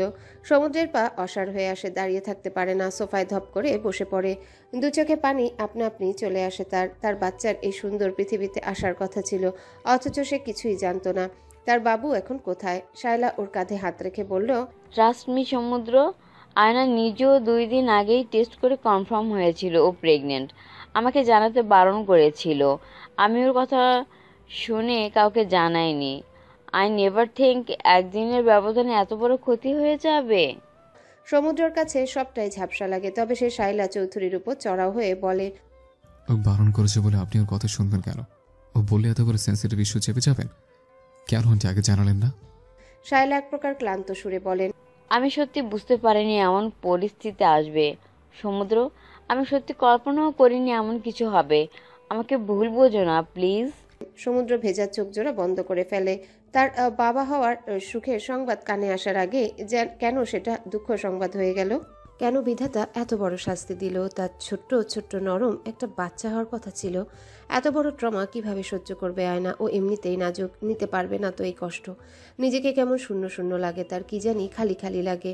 চোখের পানিও স্তব্ধ যেন। সমুদ্র তার মাকে ঝাঁকিয়ে বলে, আয়না কোথায় আব্বু? এতক্ষণে সেন্স আসার কথা। আমি ওকে এক্ষুনি দেখতে যাচ্ছি। She needs my support right now. সমুদ্র উঠে দাঁড়ালো এবং যাওয়ার তাড়া করলে রোদেলর হাত ধরে ফেলে বলে, ওর অবস্থা দেখলে তুই সহ্য করতে পারবি না, ও ভালো নেই। সমুদ্রের কলিজা কেঁপে ওঠে। আয়নার কন্ডিশন খুব বাজে, রক্তক্ষরণ বেশি হয়েছে। তাহলে এইচডিইউতে কেন নিল? কেমন আছে আয়না এখন? কি হয়েছে ওর? মিসেস রোদেলা এবারে কাঁদলেন, তারপর থেমে থেমে বলে, ও মিসক্যারেজ ট্রমাটা নিতে পারেনি, মেন্টালি ট্রমাই ছিল আগে থেকেই। মিসক্যারেজের ধকল সহ্য করতে পারে না। জ্ঞান ফেরার পর থেকে মেন্টালি সিক হয়ে গেছে। এই মুহূর্তে আপাতত কাউকে চিনতে পারছে না, নিজের বাবাকেও চিনছে না। খুব অ্যাবনর্মাল বিহেভিয়ার করছে। ডক্টর দেখছে, ট্রিটমেন্ট শুরু করেছেন, ইনভেস্টিগেশন করবেন। তোমার অপেক্ষায় ছিলাম আমরা। সমুদ্রের মনে যেন বিশাল বড় কোনো ঝড় আছড়ে পড়ে। সে ঠায় দাঁড়িয়ে একদণ্ড সময় নিল সবটা মানতে বুঝতে। এরপর মাথায় হাত রেখে আস্তে করে বলে, আয়না। সে এক সেকেন্ডও অপচয় না করে দৌড় লাগায় কেবিনের দিকে। এই হাসপাতালের সব রাস্তা চেনা তার, তবুও ঝাপসা দেখার ফলে পুরো হাসপাতাল অচেনা লাগে, দুনিয়াদারি অপরিচিত লাগে। আচ্ছা, খুব আপন কেউ অসুস্থ থাকলে কি দুনিয়া থেমে যায়? তার তো মনে হয় নিঃশ্বাসও থমকে গেছে। 412 নম্বর কেবিনে ঢুকতে গিয়ে ভুলে 11তে ঢুকে ফের 12 নম্বর কেবিনে এসে সে চমকে ওঠে। চোখের পানি বাদ মানে না। আয়না হসপিটালের বেডে বসে আছে, সাদা পেশেন্ট গাউন পরা, তবে খুব চিল্লাপাল্লা করছে। একজন নার্স ওর হাত ধরে আছে, আরেকজন ওষুধ খেতে বলছে, কিন্তু ও খাচ্ছে না। বারবার নড়াচড়া করছে, হাত দিয়ে সরাচ্ছে, চেঁচামেচি করছে। ওর চেহারার হাল দেখে সমুদ্রের বুক জুড়ে হুহু কান্না ভেসে আসে। বুক যখন কাঁদে তখন চোখ রিক্ত শূন্য রয়। চোখের নিচে কালি আর শারীরিক যন্ত্রণার ছাপে ওর চেহারার লাবণ্য কোথায় জানি হারিয়ে গেছে। হাতে ক্যানোলার দাগের চিহ্ন। সমুদ্র সামনে এসে দাঁড়াতে ওর অস্থির হওয়ার মাত্রা বেড়ে যায়, আরো হাইপার হয়ে ওঠে। কে কে এটা? ওকে যেতে বলো এখান থেকে। সমুদ্র ওর এলোমেলো সুরে বলা কথা শুনে যেন শোকে পাথর হয়ে যায়। আয়না হাত ছাড়িয়ে নিয়ে সমুদ্রের দিকে ঔষধ আনার বক্সটা ছুঁড়ে ফেলে। বক্সটা এসে সমুদ্রের গায়ে লাগে। আয়না এমন সিরিয়াস অবস্থাতেও জোরে জোরে নড়াচড়া করে বলে, ওকে যেতে বলো, এক্ষুনি বের করে দাও। এক্সকিউজ মি, আপনি প্লিজ কেবিনের বাইরে যান। পেশেন্ট পরিচিত মানুষ দেখলে বেশি হাইপার হচ্ছে, ওনাকেও বেশি উত্তেজিত করলে সব আউট অফ কন্ট্রোল হয়ে পড়বে, আপনি যান। সমুদ্র আয়নার দিকে তাকালো, এখনো চেঁচিয়ে যাচ্ছে। সমুদ্র আর সইতে পারল না। আয়নাকে বিভ্রান্তিকর ও উন্মাদের মতো চিৎকার চেঁচামেচি করতে দেখে সহ্য করতে পারে না সমুদ্র। একদিকে সন্তান হারানোর বেদনা, যে দুনিয়ায় আসার আগে বাবা মায়ের সঙ্গে অভিমান করে ফিরে গেল, অন্যদিকে অসুস্থ স্ত্রী, যে এই মুহূর্তে কাউকে চিনতে পারছে না, এমনকি নিজের বাবা অথবা স্বামীকেও না। এত কঠিন আর জটিল পরিস্থিতির মুখে দাঁড়িয়ে সমুদ্র যেন কথা বলতে ভুলে যায়। আয়নার বিধ্বস্ত চেহারাও সহ্য হচ্ছিল না। কেন এমন হলো? আজকের এই মুহূর্ত তো অনেক সুন্দর হতে পারত। কি হতো যদি আজ সে ফেরার পর আয়নাকে একগুচ্ছ দোলন চাপা দিয়ে নতুন করে হাসতো? কেন এমন হলো? কোনোভাবে কি এটা স্বপ্ন হতে পারে না? তার চোখ ফেটে কান্নারা দলা পাকিয়ে বেরিয়ে আসতে চায়। কেবিনের ভেতর থেকে আয়নার স্বর ভেসে আসছে, ও কোনোভাবেই ঘুমের ওষুধ খাবে না। নার্স অনেক চেষ্টা করছে, কিন্তু ফলাফল জিরো। কেবিনের পাশে করিডোরের সামনে তার শ্বশুর ফাহাদ সাহেবকে বসে থাকতে দেখা গেল। ওনার চেহারা দেখে বোঝা যাচ্ছে লোকটার উপর দিয়ে ঝড় যাচ্ছে। একটু পরপর চশমার কাজ ভেদ করে হাত দিয়ে চোখের পানি মুছছেন। সমুদ্র এগিয়ে গিয়ে ফাহাদ সাহেবের সামনে দাঁড়ালো। ফাহাদ সাহেব সমুদ্রকে একবার দেখে নিয়ে মাথা নিচু করে হয়তো নিজেকে সামলানোর বৃথা চেষ্টা করেন। সমুদ্র কিছু বলতে পারে না। কী বা বলবে সে? এই মানুষটাকে কিভাবে বলবে আজ আয়নার এই দশা? ওর যত মানসিক অসুস্থতা সবটার মূলে সে আর তার প্রিয় অবহেলা। কি বলবে আর কিভাবে ক্ষমা চাইবে? ফাহাদ সাহেব সমুদ্রকে একবার দেখেন, কিন্তু ওনারও মুখে কোনো রা নেই। থেকে থেকে কেঁপে ওঠেন উনি। সমুদ্রের মনে হচ্ছিল সেও যদি এভাবে কাঁদতে পারত তাহলে বুঝি একটু স্বস্তি পেত। বুকের ভেতর দুমড়ে মুচড়ে আঘাতপ্রাপ্ত অনুভূতি মাটি চাপা দিয়ে রাখতে হিমশিম খাচ্ছে সে। মাটি চাপা দিয়ে রাখা কান্নানুভাব যেন বীজ বেয়ে সম্পূর্ণ মনকে ঘিরে ফেলেছে। এমন সময় হসপিটালের একজন কর্মরত ব্যক্তি অফিস রুম থেকে এসে বলে, জয়নুল স্যার পেশেন্টের ফ্যামিলি মেম্বারের সঙ্গে একটু আলাপ আলোচনা করতে চাচ্ছেন। উনি এখন ফ্রি আছেন, আপনারা যেতে পারবেন? জয়নুল হোসেন এই হাসপাতালের নামকরা নিউরোসার্জন। উনি কথা বলতে চাচ্ছেন। সমুদ্র আর ফাহাদ সাহেব ডক্টরের রুমের দিকে পা বাড়ালো। ডক্টর জয়নুল তখন লাল চা খাচ্ছিল। ওরা প্রবেশ করার পর সামান্য হেসে আয়নার সিটি স্ক্যান রিপোর্ট আরও কিছু রিপোর্ট খুলে বসলেন। খুব মনোযোগ দিয়ে দেখলেন সবটাই। এরপর আন্তরিক গলায় বলে, পেশেন্টের মাথায় বড় কোনো আঘাত তো লাগেনি, রিপোর্ট ভালো এসেছে। হিস্ট্রি থেকে শুনেছি মিসক্যারেজ হওয়ার সময় উনি পড়ে গিয়েছিল ফ্লোরে, এই জন্য সব রকম টেস্ট রিপোর্ট চেক করলাম। এরপর কাপে চুমুক দিয়ে চা খেয়ে বলে, আমি তাহলে রোকসানা আপনার কাছে প্রেফার করে দিচ্ছি। কিছু মেডিসিন দিয়েছি, আর আমি তো আছি। ইমপ্রুভমেন্ট আছে কিনা আসছে কিনা দেখব। জয়নুল স্যার সাইক্রিয়াটিস্ট রোকসানাকে প্রেফার করে দিয়ে গেলেন। সমুদ্র নিষ্পলক চোখে তাকিয়ে থেকে আয়নার কেবিনের সামনে গিয়ে দাঁড়িয়ে দরজা অল্প খুলে দাঁড়িয়ে ওর দিকে তাকালো। মেয়েটা শুয়ে আছে কিন্তু চোখ খোলা। নার্সের কাছে শুনেছে ও নাকি কিছুতেই ঘুমাতে চাচ্ছে না। সে ডক্টরের সঙ্গে কথা বলার উদ্দেশ্যে কেবিন ছাড়ে। বিকেলের দিকে পিউ একাই হাসপাতালে এসেছে। উদ্দেশ্য ভাবিকে একবার হলেও দেখা, যদিও মায়ের কাছে শুনেছে ভাবি কাউকে চিনতে পারছে না। খুব বাজে সিচুয়েশন যাচ্ছে। আলিয়া সকাল থেকে হাসপাতালে ছিল, ওকে একটু আগেই বাসায় ফিরে গেছে। পিউ এর এত পরিমাণ খারাপ লাগছে, ওর একটু পরপরই চোখ ভিজে উঠছে। কেবিনের মেন গেটের সামনে তাকে আটকে দিল। ওনারা জানালো অলরেডি কেবিন নাম্বার 412 পেশেন্টের সঙ্গে 2 জন অ্যাটেন্ডেন্ট আছে, ওরা আর কাউকে অ্যালাউ করবে না। অগত্যা সে লবিতে ফিরে আসে। ভাবি সব আপডেট তার কাছে আছে, তবুও চোখের দেখা দেখতে মন বড় কেমন করছে। ভাবি তার খুব প্রিয় ব্যক্তি, আর 10টা ননদের মতো মোটেও সে তার ভাবিকে হিংসা করে না, বরং ভাবি আজকাল ভাইয়ের বেশি ক্লোজ তার। ভাবির সঙ্গে সখ্যতা বেড়েছে, সেই সুবাদেই বুঝতো ভাই আর ভাবি হ্যাপি ম্যারিড কাপল না। ভাইয়া অনেক অবহেলা করে ভাবিকে। অবশ্য ভাবি কখনো অভিযোগ করেনি। ভাইয়ার উপর তার রাগ উঠে অনেক। ভাইয়ার জন্যই তাদের অনেক সাফার করা লাগছে। অস্ট্রেলিয়া গিয়ে না জানি কোন মেয়ের পাল্লায় পড়লো, তারপর থেকে তাদের বাসার সব শান্তি উবে গেল। ভাইয়ের বিয়ের সময় সে খুশিই ছিল, অ্যাটলিস্ট এখন তারা আবারও আগের মতো শান্তিতে থাকবে। কিন্তু ভাগ্য বুঝি অন্য কিছুই দেখাচ্ছে। এমন সময় হুট করে পেছন থেকে কেউ তাকে ডেকে ওঠে। এক্সকিউজ মি, আপনি আয়নার ননদ তাই না? হাসপাতালে কেউ তাকে এভাবে ডেকে উঠবে সে কল্পনা করেনি। চোখ বড় বড় করে পেছনে তাকাতেই দর্শন হলো একজন যুবকের সাথে। শ্যামলা গায়ের রং, কিন্তু লম্বা বেশ।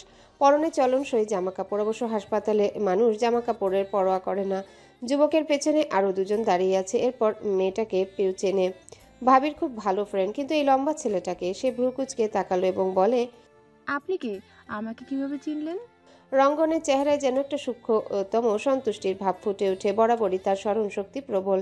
না হলে আয়নার ফেসবুক পোস্টে দেখা ছবির মেয়েটাকে বাস্তবে চেনা কারো পক্ষে সম্ভব নয়। তারা বন্ধুরা আয়নার অসুস্থতার খবর পেয়ে হাসপাতালে এসেছে দেখা করতে, কিন্তু ভিজিটিং আওয়ার না এখন, বিধায় দেখা করতে দিবে না। দেখা না করতে পারলেও খোঁজ খবর জানতে চায় তারা, কিন্তু আয়নার পরিবার বা সমুদ্র ভাইয়ার সঙ্গে যোগাযোগ করা যাচ্ছে না। মন খারাপ করে ফিরে যেতে চাইলে রঙ্গনে চোখ যায় লবিতে বসে ধ্যান করতে থাকা আয়ুর ননদের দিকে। হ্যাঁ, কে আপনি? রঙ্গন কিছুটা অস্থির চিত্তে বলে, আমরা আয়ুর ভার্সিটি ফ্রেন্ড। ওকে দেখতে এলাম, বাট অ্যালাউ করছে না। ও এখন কেমন আছে? পিউ মন খারাপ করে বলে, আপনাকেও ঢুকতে দেয়নি। ভাবি এখন আউট অফ ডেঞ্জার, কেবিনে শিফট করেছে।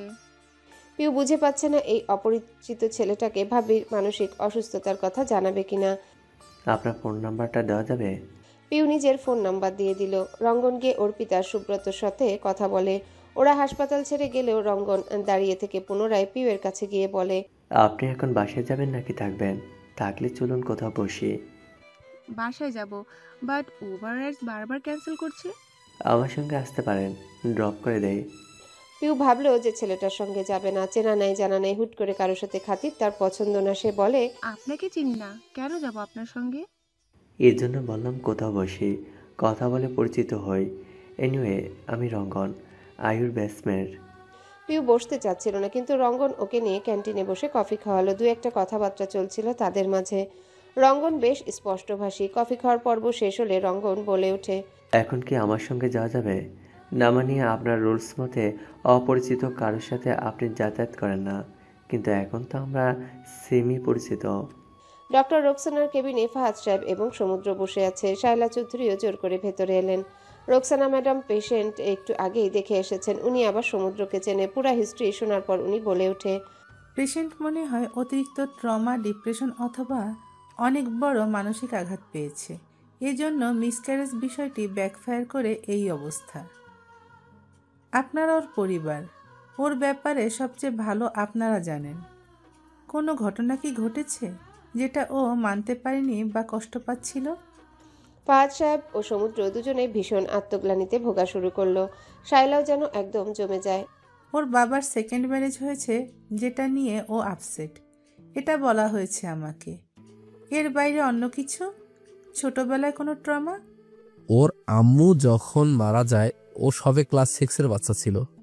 ওর মা মারা যাওয়া 2 সপ্তাহ পর আমি খেয়াল করি আয়না ঠিকঠাক কথা বলে না, একদম চুপ হয়ে গেছে। আমি ভেবেছিলাম মা হারানোর শোকে ছোট মানুষ কথা বলতে চাচ্ছে না, কিন্তু আরও 1 সপ্তাহ কাটার পরও কথা বলতো না, একদম চুপ হয়ে যায়। আমার মধ্যে ভয় ঢুকে যায়। আমি দ্রুত চাইল্ড স্পেশালিস্ট দেখাই। তারপর কি হলো? ডাক্তার বলল বাচ্চাদের সময় দিতে, আশেপাশে আপনজনদের রাখতে। আমি দ্রুত ওদের নিয়ে গ্রামে যাই, ওদের দাদা দাদি ফুফুর সঙ্গে রাখি কিছুদিন, তারপর কক্সবাজার ঘুরতে নিয়ে যাই। আস্তে আস্তে ও আবার নর্মাল হয়ে যায়। লম্বা গ্যাপের পর স্কুলে যাওয়া শুরু করে। এই সময়টা আর কখনো হয়েছিল হুট করে চুপ হয়ে যাওয়া? ফাহাদ সাহেব মাথা ঝাঁকিয়ে বলে, না, ছোটবেলায় একবারই ওর মা মারা যাওয়ার পর এমন করেছিল, এরপর আর কখনোই হয়নি।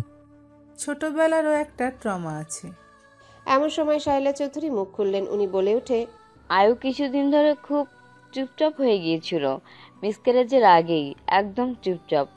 ফোর্স করে কথা বলাতে হচ্ছিল, নিজে থেকে কিছু বলতো না, রুমেই থাকতে চাইতো, ভার্সিটিও যেতে চাইতো না। হুট করে কি হলো আবার? কোনো ঘটনা ঘটেছে যেটা ও আবারও মানতে পারছিল না? শাইলাই জবাব দেয়, আয়না আর সমুদ্রের মধ্যে একটু মনোমালিন্য চলছিল বোধহয়, সেজন্য। রোকসানা ম্যাডাম সমুদ্রের অনেক সিনিয়র হন। উনি বলে ওঠে, তোমাদের মধ্যে সব ঠিক ছিল না? সমুদ্র একদম চুপ হয়ে যায়, মুখ ফুটে কিছু বলতে পারে না। দেখো সমুদ্র, যত দ্রুত তোমরা নিজেরা বুঝবে ওর ট্রমার কারণ কি, ততই উপকার। এখন আর লুকোছাপা করার কিছু নেই। আমার মনে হচ্ছে ওর কথাবার্তা শুনে যে তোমরা ডিভোর্স নেওয়ার সিদ্ধান্ত নিচ্ছিলে। ওকে বারবার ঘুমাতে বলেছি, কিন্তু ও না ঘুমিয়ে থাকছে। কারণ জিজ্ঞাসা করলে বারবার বলছে সমুদ্র চলে যাবে, কিন্তু আবার তুমি সামনে গেলে তোমাকে চিনতে পারছে না। সেটা সমস্যা না। সিজোফ্রেনিয়ার প্রথম ধাপে রোগী আত্মীয় স্বজনদের চিনে না, আবার দেখলে খুব রিয়্যাক্ট করে। আমি আগেই সিজোফ্রেনিয়া বলে ডিক্লিয়ার দিচ্ছি না, হতে পারে অতিরিক্ত মানসিক আঘাত পেয়ে এমন অ্যাবনর্মাল ব্যবহার করছে। আমি মোটেও ওকে ডিভোর্স দিব বা দিতে চাই এমন কোনো আলোচনা করিনি, বরং ও নিজ থেকে অনেক কিছু অ্যাসিউম করে নিচ্ছিল। সমুদ্র শ্বশুরের সামনে আর কথা বাড়াতে চায় না, চুপ হয়ে যায়। রোকসানা ম্যাডাম বলে, তোমাদের নিজেদের মধ্যে সব ক্লিয়ার করা দরকার। দেখো, তোমরা ছাড়া আয়নার কিন্তু আর কেউ নেই। বাইরের মানুষ এ অবস্থায় ওকে দেখবে না, কিন্তু তোমরা ওর পরিবার, তোমরা ওকে ফেলে দিতে পারবে না। আমরা ডাক্তার, ঔষধ দিব, কিন্তু ওর এই মুহূর্তে মানসিক আরাম আর শান্তি দরকার, যেটা কেবলমাত্র ওর ফ্যামিলি ইনশিওর করতে পারবে। 7 দিনের মধ্যে ওর অবস্থার উন্নতি না হলে হাসপাতাল থেকে সরকারি মানসিক হাসপাতালে রেফার করতে হবে। সমুদ্র গ্লানি ভরা চাহনিতে তাকাল। আচ্ছা, আমরা পরে আলোচনা করব, পেশেন্টকে একবার ভিজিট করে আসি আমি। রোকসানার সঙ্গে সমুদ্র বেরিয়ে যায়। ফাহাদ সাহেব উঠে দাঁড়ালে শায়লা ওনার সঙ্গে কথা বলার চেষ্টা করলে ফাহাদ সাহেব বলে, শালা, আমি তোমার চেহারা দেখতে চাইছি না, যাও আমার সামনে থেকে। শায়লা চৌধুরী আহত দৃষ্টিতে স্বামীর দিকে তাকালো। সমুদ্র হাসপাতালের নার্স আর ডাক্তারের অনেক রিকোয়েস্ট করে একটা অ্যাপরন জোগাড় করে ওনারা প্রথমে রাজি হচ্ছিল না। হসপিটালে এমন রুলস নাই, তবে মানসিক রোগীর জন্য একটু ছাড় দিল। সমুদ্র এ দয়া করার জন্য কৃতজ্ঞতা প্রকাশ করে অ্যাপ্রন পরে ডাক্তার হয়ে আয়নার কাছে যাওয়ার প্রস্তুতি নিল। সমুদ্র আর রোকসানা দুজনাই অ্যাপ্রন পরে আয়নার কেবিনে গেল। আয়না বসেছিল তখন। সমুদ্র অ্যাপ্রন পরে আসায় ও বুঝে না এটা ওর পরিচিত কেউ, হয়তো সে এই মুহূর্তে এতটা বোঝার ক্ষমতা রাখছে না। ওর সামনে ভাতের প্লেট পড়ে আছে, দুপুরে মেডিসিন খেয়েছে কিন্তু ভাত খায়নি। রোকসানা ম্যাডাম সব চেক করে বেরিয়ে গেলেও সমুদ্র আর নার্স রয়ে যায়। আপু, আপনি ভাত খান, না হলে এই ডাক্তার কিন্তু ইঞ্জেকশন দিয়ে দিবে। ইঞ্জেকশন দিলে হাতে এমন ব্যথা হবে তখন হাত নাড়াতে পারবেন না। আয়না নড়ে চড়ে উঠল, এরপর বলল, না, ভুলেও আমায় ইঞ্জেকশন দিবেন না। ও অস্থিরতা করতে শুরু করলো, অনেক বেশি প্যানিক শুরু করে, বিভ্রান্তের ন্যায় এদিক ওদিক তাকাতে থাকে। তারপর সমুদ্রের দিকে তাকিয়ে বলে, ডক্টর আমায় প্লিজ ইঞ্জেকশন দিবেন না, ইঞ্জেকশন দিলে আমি ঘুমাই যাব, ঘুমানো যাবে না। সমুদ্র সামনে এসে ওর কাছাকাছি দাঁড়িয়ে বলে, কেন ঘুমানো যাবে না? আয়না এবার সতর্ক চোখে ওর দিকে তাকিয়ে খুব লো ভয়েসে কেমন শিউরে উঠবার ন্যায় আওয়াজে বলে, আমি ঘুমিয়ে গেলে সমুদ্র চলে যাবে, এই জন্য জেগে আছি, জেগে জেগে ওকে পাহারা দিচ্ছি আমি। সমুদ্র ওর মাথায় হাত বুলিয়ে দিয়ে বলে, যাবে না, তুমি আরাম করে ঘুমাও। আয়না আবার অস্থির হয়ে বলে, না না, কোনোভাবে ঘুমানো যাবে না, ঘুমাবো না আমি। আমাকে কোনো মেডিসিন দিবেন না ডক্টর, আমি তাহলে মারা যাব। সমুদ্রকে আলতো করে ধরে বলে, মেডিসিন খেলে তুমি সুস্থ হয়ে যাবে, প্লিজ খাও। খেয়ে আরাম করে ঘুমাও, কেউ কোথাও যাবে না। আয়না আগুন চোখে তাকিয়ে বলে, যাবে? আমি ঘুমিয়ে গেলে সমুদ্র চলে যাবে। সমুদ্র কোথায় যাবে আপু? গেলে যাক, আমরা ঘুমাই, সমস্যা নেই তো। সমুদ্র ইউসার কাছে যাবে, ওখানে গেলে ও আর আমার কাছে আসবে না, এই জন্য আমি ঘুমাবো না। কালকে থেকে একই কথা বলে যাচ্ছে ও। নার্স চলে যায়, কেবিনে একা সমুদ্র থাকলো। ও আয়নাকে বলে ওঠে, তুমি ভাত খাও প্লিজ। তারপর আয়নার মাথায় হাত বুলিয়ে দিল। আয়না বলে ওঠে, আপনি আমার গায়ে হাত দিবেন না। সমুদ্র একটু সরে এসে বলে, ভাত খাও, ধর ইঞ্জেকশন পুশ করবো। আয়না ওষুধ আর ইঞ্জেকশনকে খুব ভয় পাচ্ছে। তারপর ডাক্তার এসেছে ইঞ্জেকশন দিতে, এতেও আরো ভয় পেয়ে যায়। দ্রুত ভাতের প্লেটে থাবা বসায়, ডান বাম 2 হাত দিয়ে খাচ্ছে, খাবার ফেলছে, মুখ থেকে উগলে ফেলে দিচ্ছে, কোনো কিছুরই ঠিক নেই। সমুদ্র খুব যত্ন করে ওকে ভাত মাখিয়ে হাতে তুলে দিতে থাকে। আয়না কিছু বলে না, ওর মধ্যে এখন কোনো কিছু বোঝার ক্ষমতা নেই, অবুঝের মতো এখনো। খাওয়া দাওয়া করিয়ে দিয়ে ওয়াশরুমে নিয়ে যাবে, তার আগে আয়নার মনে হয় কোনো একটা সেন্স কাজ করছে না। ও বুঝতে পারছে না যে ওর চাপ আসছে কিনা, ক্ষুধা পেয়েছে কিনা। ওয়াশরুম যাওয়ার আগে ও জামা কাপড় নোংরা করে ফেলে। তখন সমুদ্রের পরিচিত নার্স আরিফা আপু আসেন দেখা করতে। দুজনে মিলে আয়নাকে ক্লিন করে দিয়ে বেডে বসায়। আয়না একদম চুপ হয়ে গিয়েছিল। সমুদ্র আরিফা আপার কাছ থেকে চিরুনি নিয়ে ওর চুল আঁচড়ায়, তারপর ছুটি করে দিল। আয়নাকে কড়া ডোজের ঘুমের ওষুধ দেওয়া হয়েছে, তবুও চোখ মেলে তাকিয়ে আছে। ঘুমের জন্য টলছে, তবুও চোখ খোলা। একা একা বিড়বিড় করছে, কী সব বলছে অসংলগ্ন কথাবার্তা। একা একাই চিল্লালো, একা একাই তারপর হাসলো, তারপর ফের চুপ হয়ে যায়। একটু পর আবারও কাঁদা শুরু করলো, কাঁদতে কাঁদতে হেসে ফেলে। যে কেউ নিজের আপনজনকে এমন অবস্থায় দেখলে নিজেই পাগল হয়ে যাবে। সমুদ্রের মনে হচ্ছিল নাড়ি ভুঁড়ি উল্টে বমি হয়ে যাবে। সে নিজেকে ধরে রাখতে পারে না, ফ্লোরে হাঁটু গেড়ে বসে হাউমাউ করে কেঁদে দেয়। নিজেকে ধরে রাখতে পারে না, মনের সব চাপা কষ্ট চোখ বেয়ে গড়িয়ে যায়। শব্দ করে কেঁদে উঠল। সে জীবনেও এভাবে এতটাও ভেঙে পড়েনি। আজ যেন তার সমস্ত দুনিয়া ওলটপালট হয়ে গেছে।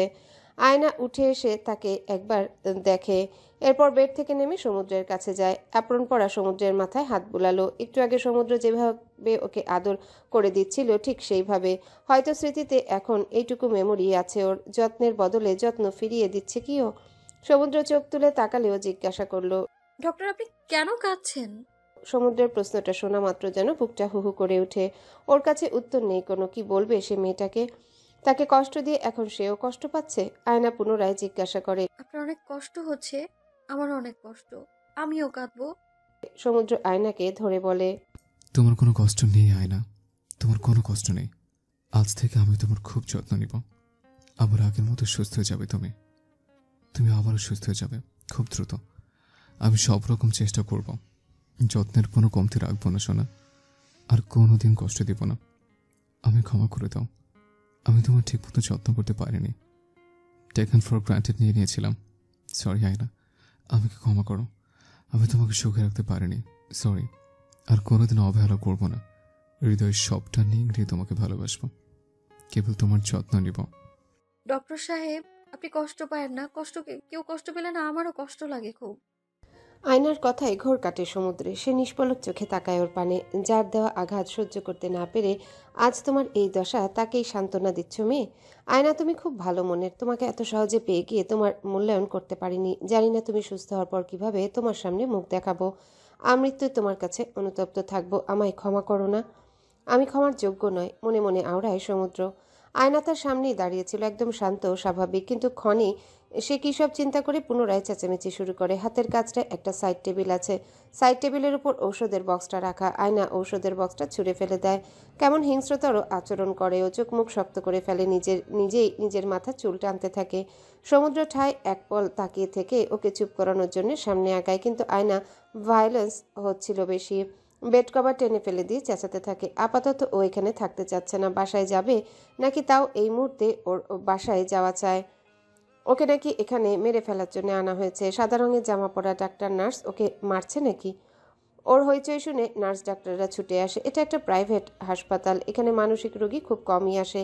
আশেপাশের কেবিনে অন্য রোগী এমন হইচইতে ডিস্টার্ব হবে।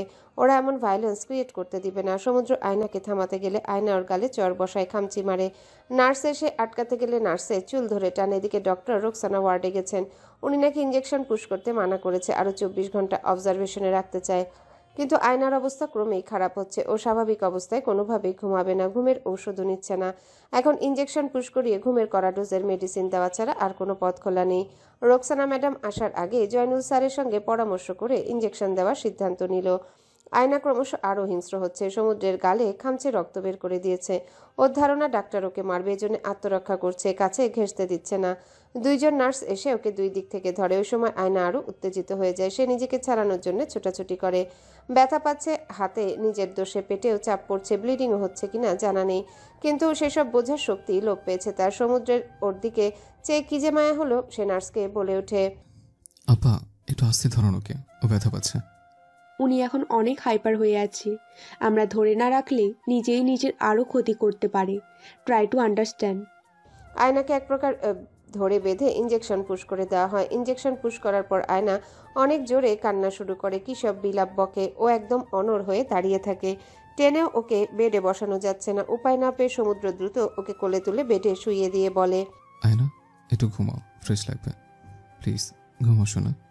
আয়না চোখ বড় বড় করে তাকিয়ে থাকে, কিছু বলে না। নার্স জানালো, অনেক কড়া ডোজের ঘুমের ওষুধ দেওয়া হয়েছে। স্বাভাবিক অবস্থায় কেউ এই ওষুধ খেলে পাক্কা 15-16 ঘন্টা ঘুমাবে। সমুদ্র ভাবে আয়নাও যদি এত লম্বাক্ষণ ঘুমায় তাহলে অনেক ইমপ্রুভমেন্ট আসবে ওর। কিন্তু সমস্যা হলো, তো ঘুমাতেই চায় না। মানসিক রোগীর বেশিরভাগই ঘুমাতে চায় না। ঘুমালে তো ন্যাচারালি নার্ভ রিল্যাক্সড হবে, এজন্য ঘুমায় না, ফলেই মানসিক রোগী। আয়নাকে চুপচাপ সিলিং ফ্যানের দিকে তাকিয়ে থাকতে দেখে খুব মায়া লাগে। সমুদ্রের খুব কষ্ট হয়, সারা শরীরে বেদনার নীল রাঙা বিষ ছেয়ে যায়। হালকা কিছু খাইয়ে দিয়ে ঘুমাতে বলুন ওনাকে। সমুদ্র বিস্কিট এনে ওর মুখের সামনে ধরে। আয়না ইশারা করে জানান দেয় যে সে খাবে না। অল্প একটু খাও, মজা অনেক বিস্কুটটা, দেখি এটা হা করো তো, আমি খাইয়ে দিচ্ছি। আয়নার মুখে বিস্কিট দিলেও খাবার উগলে ফেলে দিল, কোনোভাবেই কিছুই খাবে না এখন। সমুদ্র পাশে দাঁড়িয়ে থেকে ওর মাথায় হাত বুলিয়ে দিতে থাকে, একটু পর পায়ের পাতা মালিশ করে দেয়, যেন ঘুম এসে পড়ে ওর। 20-30 মিনিট পর আয়না চোখ বুজে ঘুমিয়ে পড়ে। সমুদ্র স্বস্তি পায় যেন। সাইডে বসার চেয়ারে বসে থাকে। নিজে একবার ওয়াশরুমে যাওয়া দরকার। সে ওয়াশরুমের দিকে এগিয়ে গেলে মনে হলো পেছন থেকে কোনো আওয়াজ আসে, কিন্তু আমলে নেয় না, ভাবে বাইরে থেকে শব্দ আসছে। ওয়াশরুমে ঢুকে পড়ে। ওয়াশরুম থেকে বেরিয়ে বেডে চোখ যেতে ওর মুখ ভয়ে শুকিয়ে যায়। বেড ফাঁকা, আয়না বেডে শুয়ে নেই, এমনকি রুমে কোথাও ওর অবস্থান নেই। সমুদ্র ভয়ে ঘামা শুরু করে। ফাহাদ সাহেব বাসায় এলেন আজ 2 দিন পর। একটানা 2 দিন সে মেয়ের কেবিনের পাশে বসে থেকেছেন, এমনকি রাতেও সরেননি। মেয়ের এই দুর্দশা দেখে সে নিজেই যেন মানসিক আঘাত পাচ্ছেন। কয়েকদিন এভাবে গেলে সে নিজেও পাগল হয় কিনা কে জানে। তার চোখ লাল হয়ে আছে, সে ঘুমের ওষুধ খেয়ে বসে আছে, ঘুম নেই চোখে। সমুদ্রের ব্যাপারে শায়লার থেকে একটা ভয়ঙ্কর তথ্য শুনেছে। শায়লা অবশ্য মুখ ফসকে বলে দিয়েছে, অনিচ্ছায় বলে ফেলেছে। সমুদ্রের বিয়ের আগে অস্ট্রেলিয়ায় মেডিকেলে পড়ার সময়কালে একটা ইহুদি মেয়ের সঙ্গে সম্পর্ক ছিল। ওই মেয়েকে নাকি বিয়েও করার কথা ছিল, কোনো কারণে বিচ্ছেদ হয়। তারপর দেশে এসে তার মেয়েকে বিয়ে করে। এত বড় তথ্য তার জানা ছিল না। তার কাছ থেকে শায়লা বিষয়টা গোপন করেছে। সে যদি জানতো ছেলের এমন আগে সম্পর্ক আছে, কোনোদিনও মেয়ে দিত না। প্রতারণা করে ছলনা করেছে, তাও সে যাকে উনি অন্ধের মতো বিশ্বাস করে। একাকিত্বে ভরায় জীবনটায় সবচেয়ে বেশি সে শায়লাকেই ভরসা করে এসেছে। অথচ শায়লা এত বড় কথা গোপন রেখে সমুদ্রের জন্য আয়নার প্রস্তাব আনে। শায়লা কেন এমন করলো? কি লাভ হলো তার মেয়েকে এভাবে ঠকিয়ে? ফাহাদ সাহেব নিজে যেমন সম্মানিত ধনী ব্যক্তি, চাইলে ভালো জায়গায় মেয়ের বিয়ে দিতে সব ক্ষমতা রাখে, তাহলে কেন অন্য কারোর সাথে জড়িয়ে থাকা ছেলের প্রস্তাব আনে শায়লা? শায়লার উপর তিনি ভীষণ ক্ষিপ্ত, কোনোদিনও মাফ করবেন না শায়লাকে। আজকে তার মেয়ে হাসপাতালের বেডে শুয়ে কাতরাচ্ছে, বাবা হয়ে নিজের প্রতি ঘৃণা জন্মেছে তার। শায়লা তাকে বিশাল বিপদ থেকে রক্ষা করেছিল, জন্যই ধরে নিয়েছে শায়লা সর্বদাই তার ভালো চায়, তার মেয়ে দুটোকেও আদর করে। শায়লার মুখে সমুদ্রের কথা শুনে দ্বিতীয় চিন্তা মাথায় আনেনি, রাজি হয়ে যায়। তখনই শায়লা চৌধুরী রুমে প্রবেশ করে। ওনাকেও ক্লান্ত দেখাচ্ছে। কেউ কোনোদিনও ভাবেনি আয়নার সঙ্গে এত বাজে কিছু হবে। কেউ বিষয়টা মানতে পারেনি। শায়লা নম্র সুরে বলে, খেতে আসো ফাহাদ। শায়লার দিকে আক্রোশ ভরা চাহনিতে তাকিয়ে উনি বলে ওঠে, আমি খাবো এখন? এটা ভাবলে কিভাবে? আমার মেয়ে অসুস্থ শায়লা, তাও আমার জন্য, আমার ভুলের জন্য। আমি বাবা হয়ে আমার মেয়েটাকে অনেক কষ্ট দিয়েছি। ফাহাদ, ও সুস্থ হয়ে যাবে, ডাক্তার বলেছে তো, মেডিসিন নিলেই ঠিক হয়ে যাবে। কেন তুমি এমন করলে? শায়লা ভয়ে সামান্য কেঁপে ওঠে। ফাহাদকে কয়েক বছর ধরেই চেনে। সরকারি বড় কর্মকর্তা হওয়ার পরও ওর মধ্যে রাগ করার স্বভাব নেই, কিন্তু আজ ওনার চোখে ক্রোধ দেখতে পাচ্ছে শায়লা। কেন আমাদের সাথে প্রতারণা করলে? আমার বাচ্চা মেয়েটার সঙ্গে কিসের এত শত্রুতা? শায়লা, তুমি আমার ভরসার পাত্র ছিলে, তোমাকে এত বিশ্বাস করতাম, কিন্তু তুমি পেছন থেকে পিঠে চাকু বসালে। আমি আমার মেয়েকে কি জবাব দিব? কি বললো ওকে? ওর বাবার কাছে ওর চেয়ে অন্য কেউ আপন বেশি? কেন তুমি আমাকে এত বড় আঘাত দিলে? কি ক্ষতি করেছিলাম আমি? হ্যালো বন্ধুরা, পরবর্তী পার্ট খুব তাড়াতাড়ি আসবে, তো সবাই অপেক্ষায় থাকো। আর চ্যানেলটি যারা এখনো সাবস্ক্রাইব করোনি তারা পরবর্তী পার্ট দেখার জন্য চ্যানেলটি সাবস্ক্রাইব করে রেখো। ধন্যবাদ সবাইকে, আমাদের সাথেই থেকো।